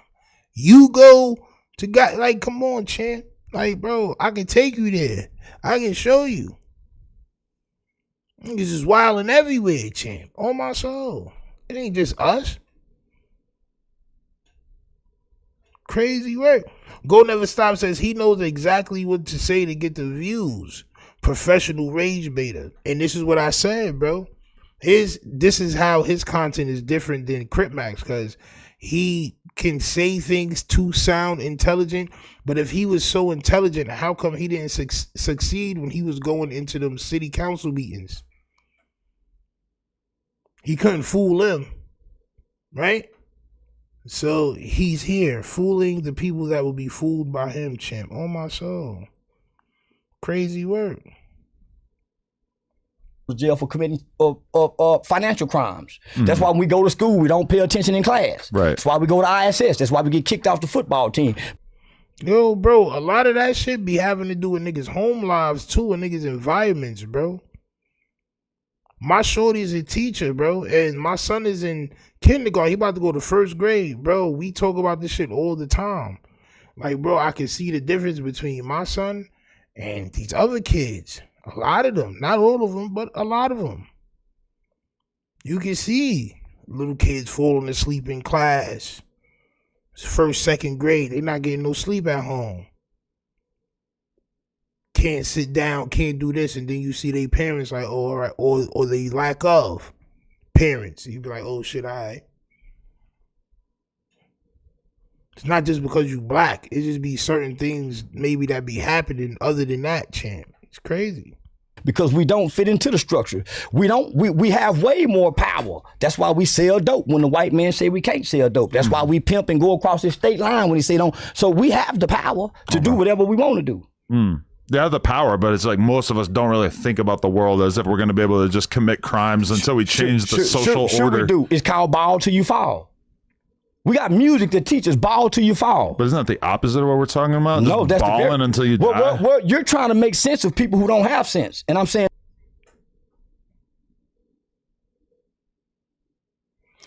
remember when I said Charleston White only represents the half of the story, right? So there is songs like Ball Till You Fall and BMF and Blowing Money Fast and all that. But there is also songs that teach you, nigga, you gonna go to jail, bro. Like, nigga, you gonna go to jail if you do this. You are gonna go to jail.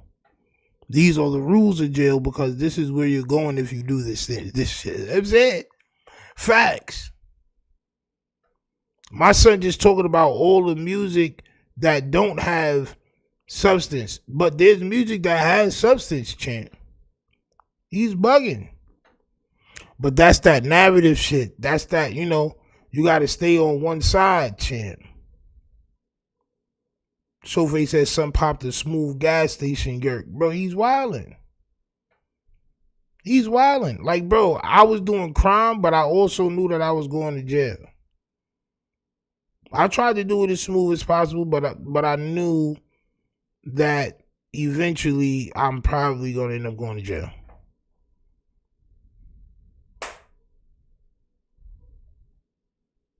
That's just the bottom line, bro. You know what I'm saying? That's so wild to say. Bro, say you trying to make sense out of people with no sense.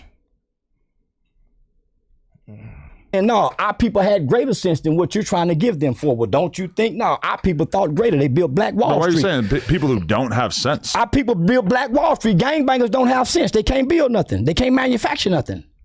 Oh, he's talking about specifically gangbangers don't have sense. Okay, I thought you talking about black people. And that's not true either. I think the ones Adam picks probably don't have sense. I don't think all gangbangers don't have sense, bro. Like, you know what I'm saying? All of them? Nah, bro. Nah. Flawed? Yes. Sense? I think some of them do have sense, champ. Black people created some of the things that's mostly been invented, from the stoplight, the cotton gin. What you mean? We didn't think to create gangs. We thought to be free under worse conditions. So we're under better conditions. We're freer. Why would we join gangs and they didn't? I don't know. Who said they didn't click up and was doing illegal things, bro? Straight up. Who you think was stealing food from Master's Kitchen? If it was a group of them niggas, guess what they was? A gang, champ.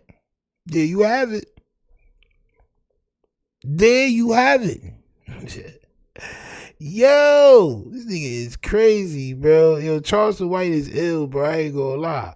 We invented the cotton gin and all this. Well, them niggas invented sea walking, champ. You know what I'm saying? It's a great American pastime. It's a great dance. It's great for exercise. On my soul.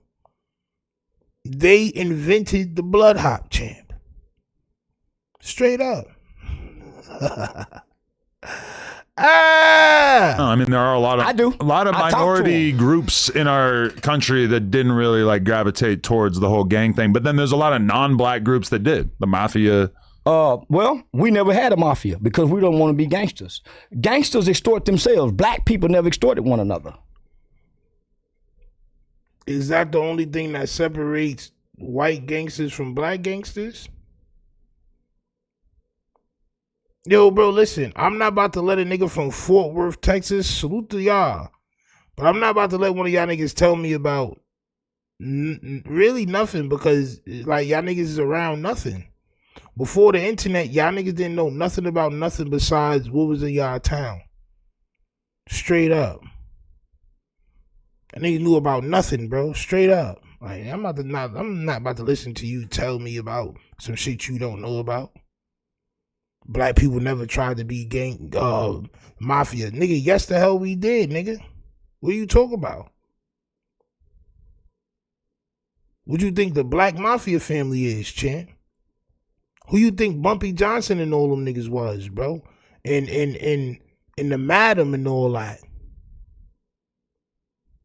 Nigga, yes, bro. Niggas definitely was trying to be on some mafioso shit, bro. But you wouldn't know that because you're from Fort Worth, Texas, nigga. You used to ride a donkey to school, to elementary school, champ. You used to stand on the donkey back like it was a skateboard, champ. You used to surfboard on top of a donkey's back like this all the way to school, champ. You thought you was doing tricks. On my soul. You thought you was doing tricks, champ. I'm not about to listen to you talk to me about no mafioso shit, nigga. You don't know what you talking about. Straight up. We had a community. LA kind of known for extorting one another. Stephanie McQueen, before gangs started, you got to think all the black people that came from the South that built Watts, California, right. All them vibrant black towns, all them vibrant black places in LA before gangbanging started. Why? See, he only talking about the black people from the South that went to the West Coast and started gangbanging. He's being very specific in his argument, and that's safe because the people that's listening to it, they're like, yo, he's making a point. He's not talking about none of the black niggas in New York and in Chicago and Boston and niggas that was really putting in work. What is he talking about, bro? On a major level. You don't know what you're talking about, bro. Randall from Iowa says, Bastino, he watched Gangs of New York one whole time. He watched half of it because he can't see out one of his Jones, on my soul. So he only really saw half of it. Can't take his word for it. Google Albert Bell from Chicago, 1950s, doing it. On my soul. And you think it was just him? No. He had what? A gang of people with him. Yes, he did, champ. Yes, he did. And they probably had a name. They probably had a name, just there wasn't no internet, champ. Washington, D.C., like, come on, bro. Harlem, like, come on, like, bro, like, what we talking about? What we talking about? Ezra Scope says if he studies the black soldiers in Vietnam, he would see that's where the Bloods really came from. Yo, bro, Mike Tyson fought a nigga in New York. His last name was Green. I forgot son name, but he was in a gang in New York called the Bloods, and this was the early 80s. That nigga was in a Mitch Green, I think son name was. Straight up. Nigga, it's been gangs for a long time, bro. Not gonna lie to you, bro.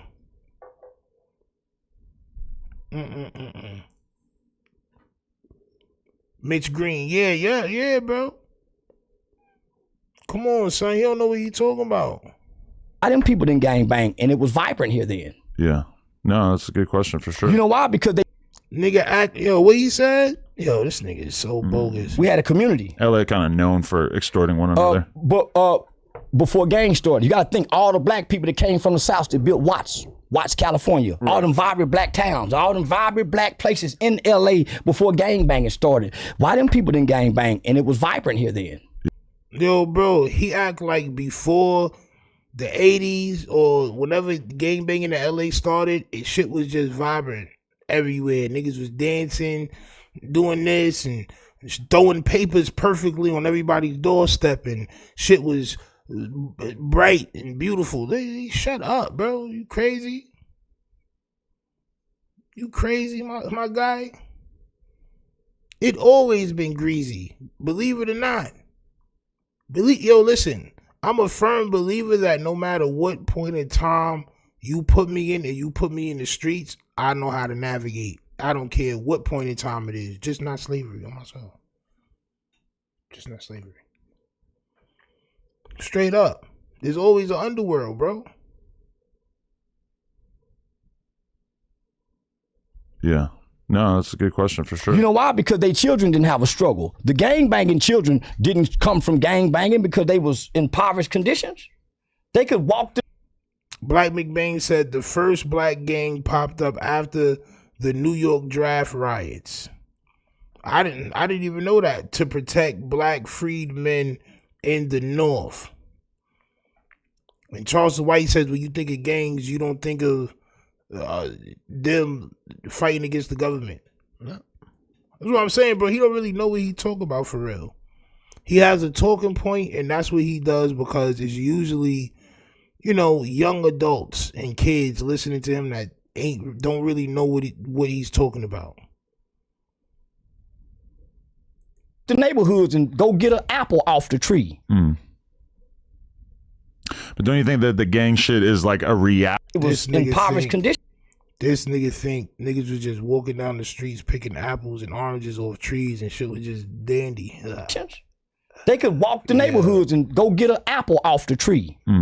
Yo.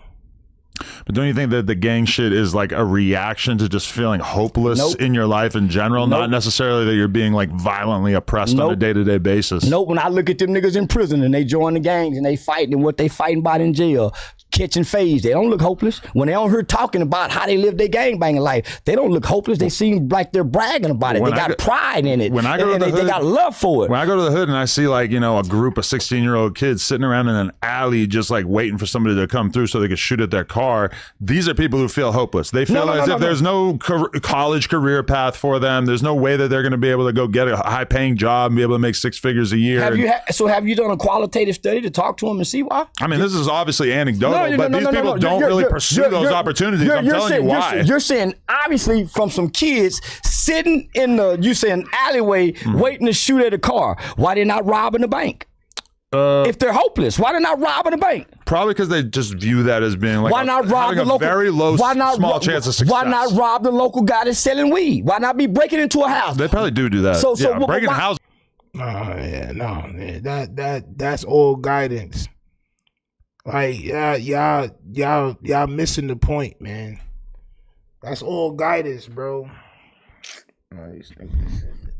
They make it 2 totally different points, and both of them shits is like a narrative that they want to run, and this shit is just nasty, bro. Because y'all both really don't know what y'all talking about, bro. When you see 2 16-year-old kids in the alleyway looking like they about to pop somebody or they waiting to pop somebody, I'm thinking them niggas don't have no guidance. There's nothing in these communities that say, I care about you. Here is how you live. Yo, bro, look. I didn't learn about credit and all that other shit until, like, nigga, I was almost 30 years old, bro. Like, yo, damn, my shit kind of crazy, bro. Like, when I started really having to use it. I didn't really learn about none of that shit until later on, bro. But the underworld will grab you first. The underworld will tell you it's guidance. Niggas just look, yo, how am I gonna do this and do that? I see this and that, and I don't know how to get it. The first thing somebody told me was sell crack. Straight up. Lack of jobs. Lack of goddamn anything worth anything inside the community. But there's a goddamn influx of crime and underworld, champ. That's really what it is. Who got these young niggas out here doing this instead of being in school, champ? Crazy work. His logic was supposed to mean why we robbing each other and not robbing the bank.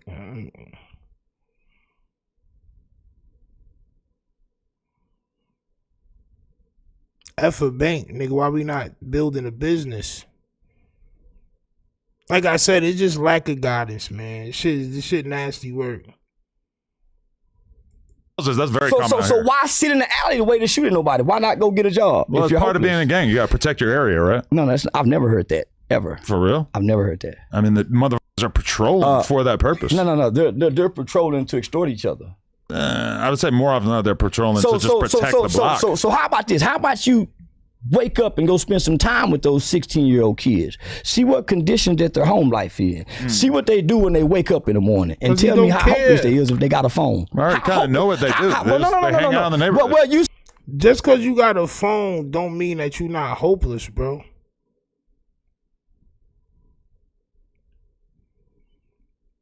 Just because you got a nigga, bro, I be having to tell people every day, like, yo, you know, you can figure this shit out right on your phone, right? Like, I had to stop helping people. Like, even my girl, she asked me certain shit. I be like, yo, you know, you have a phone right in your hand, right? It's not that they not hopeless because they have it's just guidance. Some people don't think like that. Like, oh yeah, you right, and look it up. I do that shit with the God 200 all the time. My son, he's somewhere where it's legal, but my son really learned how to grow weed off of learning off the internet legally. Like, this is what you do legally, bro. You know what I'm saying? Off the internet. You can learn anything off the internet. Straight up. But that don't mean that you not hopeless or that you hopeless. You just uneducated. Your mind don't work like that. You know what I'm saying? Somebody got to put you on. It's guidance. It's lack of guidance. My shorty can ask me something and I don't know, and now we both don't know, and we leaving that shit alone. Nah, I'm a figure it out, and then I'm gonna teach her. That's guidance. You know what I'm saying? That's leadership. It's lack of leadership is what it is, champ. You sound like most typical arrogant white man that try to look from niggas from up there. See, you didn't grow up down here to really know. You're making speculations. Well, I'm making observations based on my life experience. Well, your life experience don't fit into the black spectrum because you're looking from afar with binoculars. But I think most people would say the last 10 years of my life, I've been pretty deeply immerged in the black experience, right? When the last time you had to, when the last time you sat at a black table and ate black food? In a black household. I have been to restaurants with black people. I didn't ask you a restaurant. We don't go over to people's houses out here. There you go. So you don't know niggas. You don't know black people. You have to go to their house to know them? Yes. If you don't go into a person's home or person's village, how can you know their culture? In LA, we don't really go to people's houses. LA ain't black. It's Mexican. We got a lot of Mexicans. We got a lot of blacks too. Yeah. So basically, what I'm saying is, you really don't know black people just listening and talking. Just because I haven't been to. That's true, Adam. You don't know bagels. Charleston White, you don't know bagels. Yo, look, you can't be the voice, right? Or try to take the stance like you speak for all of us if you only gonna speak for one nasty side. You only gonna speak to one nasty side, champ. You can't do that. No loud talk 7-4 with the 2 bricks. Salute to you. Says Luther Body 1914 Harlem YN with it. Had NYPD shook on my soul. And you think it was just him? Or was he with a group?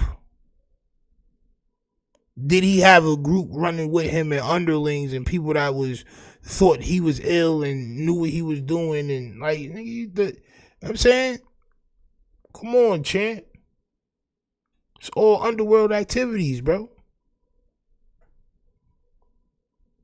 To their house to eat dinner? No. So we can't just like go to Denny's? Well, this is what I'm saying. You say observation, but where are you observing from? Going to people's neighborhoods, doing vlogs and shit. There you go. So you go into their neighborhood and you figure these guys is hopeless, but they got their cameras. Forget that they got their cameras or you looking down on these niggas. Yo, bro, you looking down on them and be like, yo, they can only be acting like this because they're hopeless. No, niggas, they don't have no way out. They don't have no way out, bro. I'm not gonna lie. Pardon my language. The immigrants own all the businesses in the hood. Period. Been like that for years. Been like that for years. That's why I moved to Atlanta. That was one of the reasons why I moved. I got tired of it, bro. I want to go somewhere where black people have a lot of businesses. This shit is crazy. I couldn't get no job. Niggas had to go to other boroughs to get jobs, bro. You know how... Listen, if you don't have a car, you know how long it'll take you to get to another borough from your crib? Like, for real, bro. Like, y'all niggas think Brooklyn, Queens, and all that shit is right next to each other. It is if you on the borderline and you have a car.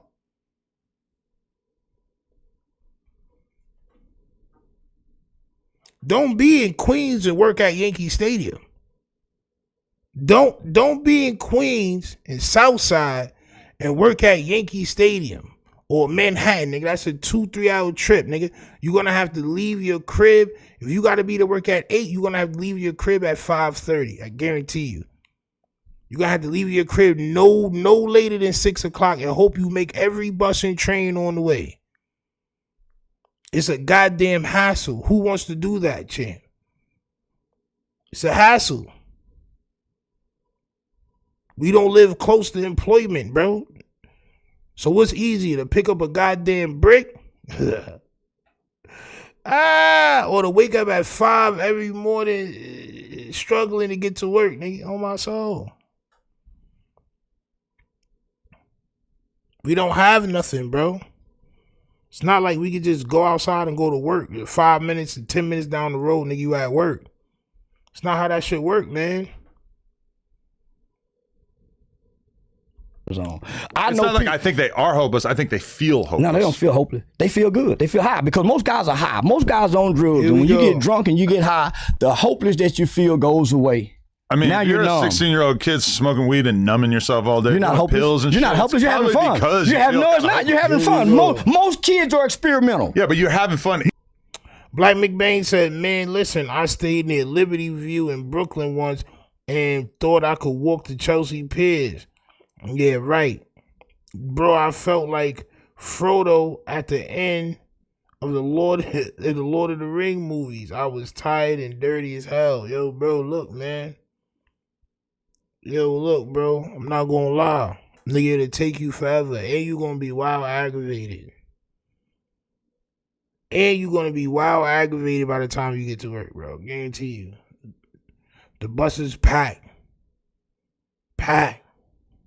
Trains packed. Stand up the whole way, nigga. 5, 6 in the morning, you standing up the whole way like this. In the middle of mad niggas like this. Sleep standing up like this. 3 hours. What are you talking about, nigga? 3 hours. In the moment by doing something that's kind of separating you from the more long-term opportunity. It's fun getting high, guys. Right. If you start popping perks every day in high school, you're not probably on the path to becoming a lawyer, well, that has nothing to do with you coming on the path to becoming a lawyer. You're not hopeless if you're getting high every day. For one, you got money to get high. So how can you be hopeless and you got money to get high? There's a lot of ways to get high that are pretty inexpensive. Well, if you can get high, you're not hopeless. You're doing what you want to do. I would say getting high leaves you just as hopeless as you would be otherwise. When you're I ain't gonna lie, bro. A lot of niggas, you got to think about what hopeless really mean too. At the end of the day, like to have hope. I think these dudes be having hope. The dudes that they're both talking about, right? I think they have hope, but only in one thing, or like a couple of things. That's why they act the way they act, bro. They banking on being rappers and scammers and things of that nature. You know what I'm saying? But actual hope, I don't think these niggas know what hope is, champ. On my soul. They might not know what hope is. Trauma Pilot says, I walked from St. Albans to East New York, Brooklyn, and Timberlands. That was straight agony. Definitely felt like Frodo. Son, I think the furthest I walked from Green Acres Mall. I walked from Green Acres Mall. I don't think I crossed borough lines though. But I walked from Green Acres Mall all the way to South Side. Oh, matter of fact, well, that is borough lines because so that means I walked from Long Island to South Side on my soul. I walked from Valley Stream to South Side. Straight up. You know what I'm saying? Hoodfella says, Steve don't understand. I kind of understand MARTA, but it's not needed in Atlanta. Nigga needs probably not the middle of the city, Atlanta. But once you start going to the outskirts, that shit needed. I ain't gonna lie. I'm not gonna hold you. You need a car in Georgia, bro. The bus don't really do shit. Once you go outside the city, nigga, the bus don't really do nothing, bro. That shit come once every hour, nigga. You gonna be waiting on the side of the road. Nigga, I remember I was driving past a bus stop and the light was right there. I was in East Point. You know what I'm saying? I was about to get on the highway and I stopped at a light across from it was a Family Dollar. No, it wasn't. Yes, I think it was a Family Dollar. But across the street, it was a goddamn graveyard. So I'm at the light, and the graveyard come all the way up to the street. There ain't even no sidewalk. It's all graveyard. And they got the pole right there for the goddamn bus.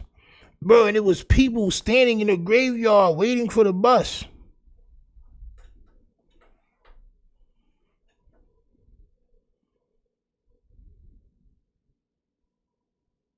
I was like, yo, nah, I'm not waiting in no graveyard for no bus, bro. Like, they in the graveyard grass. Y'all in grave grass. Champ.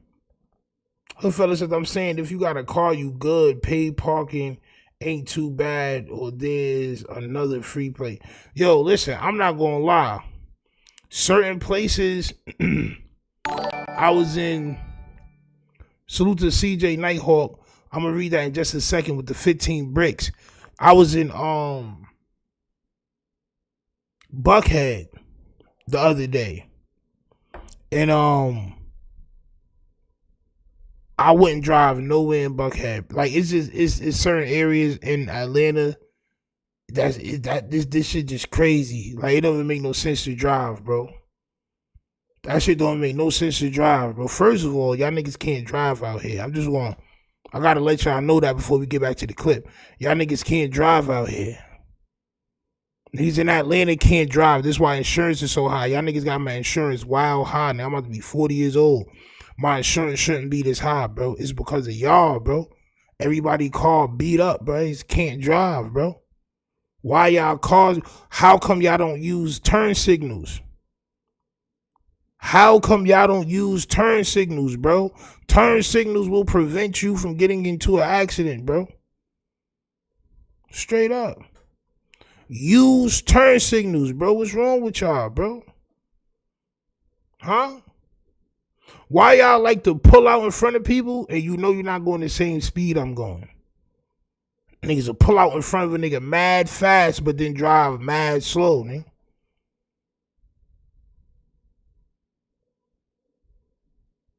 I gotta get it together, champ. On my soul. Y'all gotta get it together, champ. Champ. CJ Nighthawk said, don't get it confused, you know.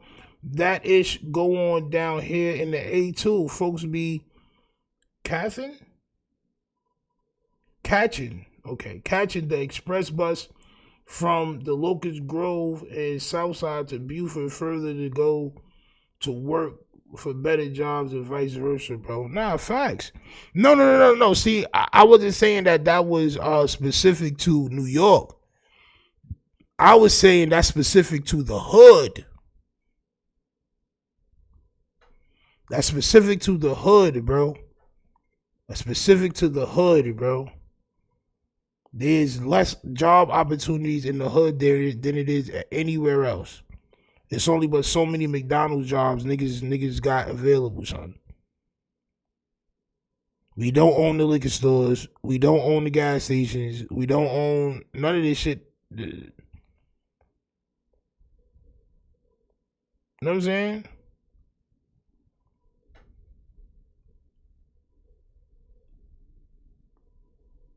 Hopeless suicide is on the option, not getting high. When you're hopeless, suicide is on the option, not getting high. But getting high is for recreation. A lot of drugs are kind of like getting high out suicide. No. If you start doing fentanyl every day, isn't the end result you dying? I know some motherfuckers want to get high every day with fentanyl. They want the fentanyl just go make them die and come back to life like Michael Jackson was doing every night. Right. Michael Jackson was loving doing that profile going there. And what happened to Michael Jackson? Like, bro, this nigga don't listen, bro. Yo, he make an argument and agree with exactly what you're saying. Adam just said, bro, I take it like people that do Fenty every day probably gonna die. No, that's not true. Michael Jackson used to take this shit every night. Michael Jackson passed away, bro. Like,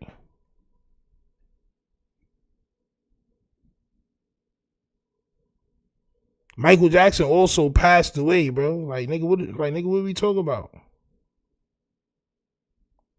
I think Point and Shoot made a video about Lush. Oh, we gonna have to watch that, champ. Hit that like button, subscribe. coming back. It's a motherfucker want the hair run and go, I almost called the overdose. Why? That's where they going to go buy it from. They want the deadly dope. And it ain't because you're depressed and hopeless. You want to feel good. This is what you like to do. You enjoy the feeling. Come on, man. It's called choices and decisions. Your conditions don't determine your choices. Your conditions definitely determines your choices, bro. Your decisions too. That's what I'm saying, bro. You can't put yourself over as an uncle or OG if you just not that smart, bro. Charleston White has never been that smart, bro. Charleston White, as a kid, decided to get his homeboys to steal something and run out of a store and get into a car. He told his homie to pop, son. Nigga was chasing after me. He said, pop, son. And they got caught. And he told on his friends. He just never was smart. I would have never did nothing like that. You want to know why? Because the smart version of me, right? The smart me, especially as a young teen, I would have weighed that option. Like, damn, bro, we going to jail for shoplifting? Or we going to jail for unaliving? I take the shoplifting, champ, on my soul. Y'all better run as fast as I'm running, though. On my soul. Y'all better run as fast as me. You want to feel good. This is what you like to do. The dude in the shiesty is Hernandez Govan. That's the dude that they had on trial for unaliving Young Dolph. You enjoy the feeling. Come on, man. It's called choices and decisions. Your conditions don't determine your choice. He got on them nasty pandas, bro. Y'all niggas be swearing y'all be getting money, that y'all be throwing on nasty pandas.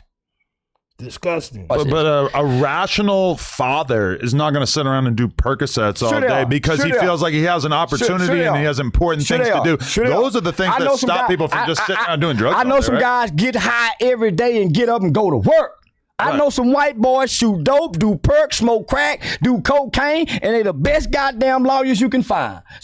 And I know the majority of people that do all the stuff you just named are not doing fine, bro.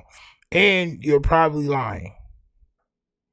I sold it. See, you was never a hustler, so you be talking about shit from a fiend perspective. I sold it, bro. Trust me. They're not doing that well, champ. Not doing that well, bro. They may get up and go to work. For now, they're not doing that well, champ. Trust me. Trust me, bro. Their life is a living hell. I do know some fathers get high every day. I know some mothers come home from teaching school, fix the kids' food, get high and drunk every day. And she's a loving mother. But isn't the kid or the career a reason to not get that high? Nope. It's hard to be a good dad if you're getting I know some motherfuckers get up loaded. We watched a real life movie of an airplane where Denzel Washington was a pilot getting high. Is he talking about Bud or is he talking about other shit? You know what I'm saying? Cause I ain't gonna lie, bro. I do smoke bud. I do, bro. You know what I'm saying? Every day. Turned the plane upside down, land the motherfucker perfect. Like so this is all right. So I'm glad I watched this. So this is what Charleston White does. And when if y'all see any clips of Charleston White and y'all watch them or whatever, I know probably most of y'all won't. But if y'all do, then y'all will understand what I'm saying now, right? Y'all remember this. Charleston White picks one situation. Let's say it's 100 situations that didn't go right. Charleston White will pick the one situation that went right and say this is how it is. Right? Let's just say 100 people jump down the stairs. Right? A long 100 stairs. 100 step stairs. 99 of them break both legs. One of them doesn't break a leg at all. Charleston White is going to say, yo, you're not gonna break your leg. Don't listen to that. No, because such and such jumped down there and he ain't break no legs, chick. What about the 99 other niggas that did it and broke everything in both legs, chick? That's Charleston White's talking points. That's what he does. He'll make a goddamn 1% example like that shit is the truth, the overall truth. So because Denzel Washington flipped the plane upside down and landed it, and that person was high, now every nigga can be high and productive and flip planes around. It's crazy work. Crazy work. And got high to go to the court hearing. Flight. Real life shit. Snakes on the plane. No. This is a real life story. It's called Flight. It's a real life story of a real pilot who went to jail, served time, got high again to get normal. It's some people have to operate in their normalcy, getting high, and they are functional at this. Well, I spent most of my life smoking shitloads of weed, and I've been very successful. We're not talking about you, though. We're not talking. No, I didn't spend most of my life smoking weed. But you've been smoking a lot of weed since you've been successful, right? I've been smoking weed, yeah, since I've been successful. And you. So you a poser. So you wasn't smoking your whole life, but now that you got a little bit of clout, now you smoke, like, because you just want to be loved. You just want to be in the in crowd. You don't even need to smoke. You just want to be in with the in crowd. You just wanted love all this time. You was called the ugly kid in school, man. I seen this before, bro. You was bullied and harassed in school for being the littlest one and all that, champ, right? So now you just want to be loved. You would do anything that these young dudes is doing. Where's the Zaza? Niggas at your age that ain't never smoked before, nigga, you can't even smoke Zaza right now, nigga. You smoking green. You smoking Ari. You smoking in Arizona. You got to pick 37 seeds out of 3 grams of bud, champ. On my soul. Your bud still come in a manila envelope, nigga. You got to start back from the beginning. Nigga. You can't just smoke this stuff we got now, nigga. Crazy? Crazy, bro. Your little bird chest can't handle it, bro. Straight up. Crazy work. You've been able to manage it. However, Charming Pilot says, I will pick a sober pilot over a high pilot 100% of the time, champ. This is facts. But since Charleston White saw the movie where Denzel flipped the plane upside down, you know, he feels like high pilots are better, champ. Hoodfella says, unlike the movie where many survived, the real 2000 crash resulted in no survivors with 88 people on board perishing. Hold on, wait. So the movie with Denzel, in the actual story, everybody passed away?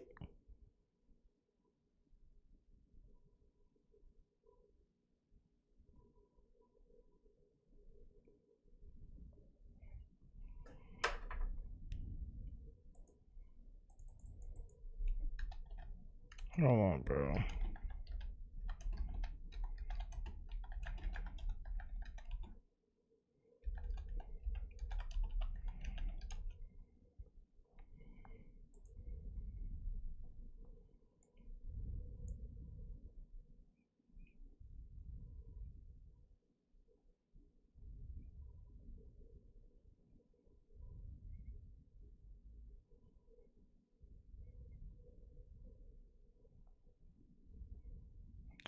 Tip.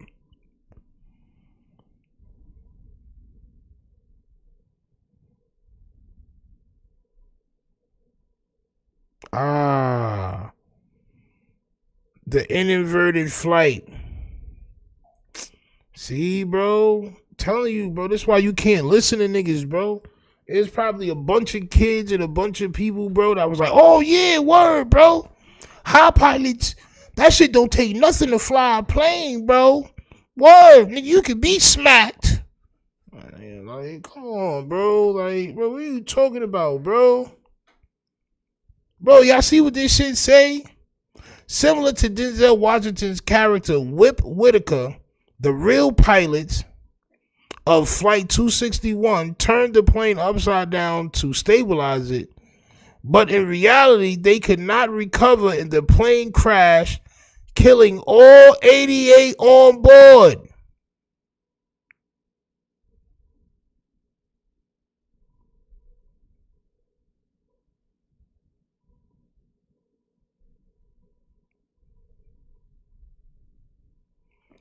The movie focuses on the investigation into the pilot's sobriety, which was not a factor in the actual Alaska Airlines incident, although the film accurately depicts the intensity of the NTSB investigation.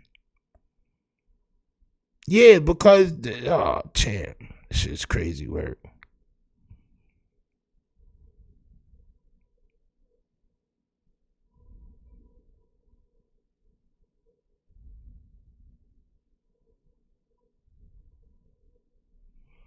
Yo, son, this shit is wild, bro. I can't even watch no more of that shit, bro. I ain't gonna lie, bro. I can't even watch this nigga run his mouth no more, bro. I can't even do it, bro. I can't even do it, bro. That's crazy work, bro. This man bugging out, bro. Bugging out, bro. Yo.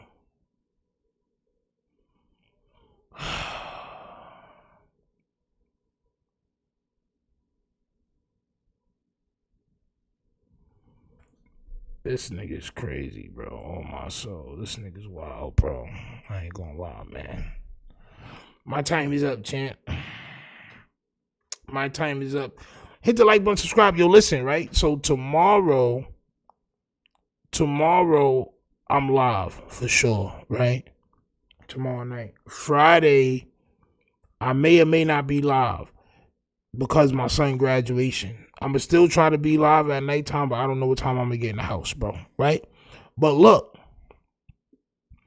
Saturday starts a new era, champ. I just want to let y'all know. Make sure y'all have the notification bells turned on. Also, make sure that y'all follow my other pages that I have on attached to this YouTube page. All right, I think it's I got a page called Stenoverse, and I got the Tough East page, and I have my my gaming page, right? Because I'm gonna start doing different content on those different pages. All right, I'm gonna start clipping these videos up and putting them out on other pages too. So please make sure that y'all are in tune with what's going on, right? I'm just keeping the motion going. I know y'all don't know what's going on, so I'm just letting y'all know. I'm just keeping the motion going, right? Because I'm gassed, bro.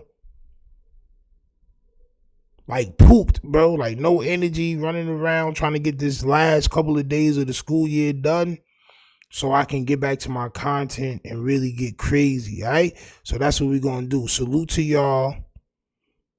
Holla at me. All right? I'll be back tomorrow. Peace.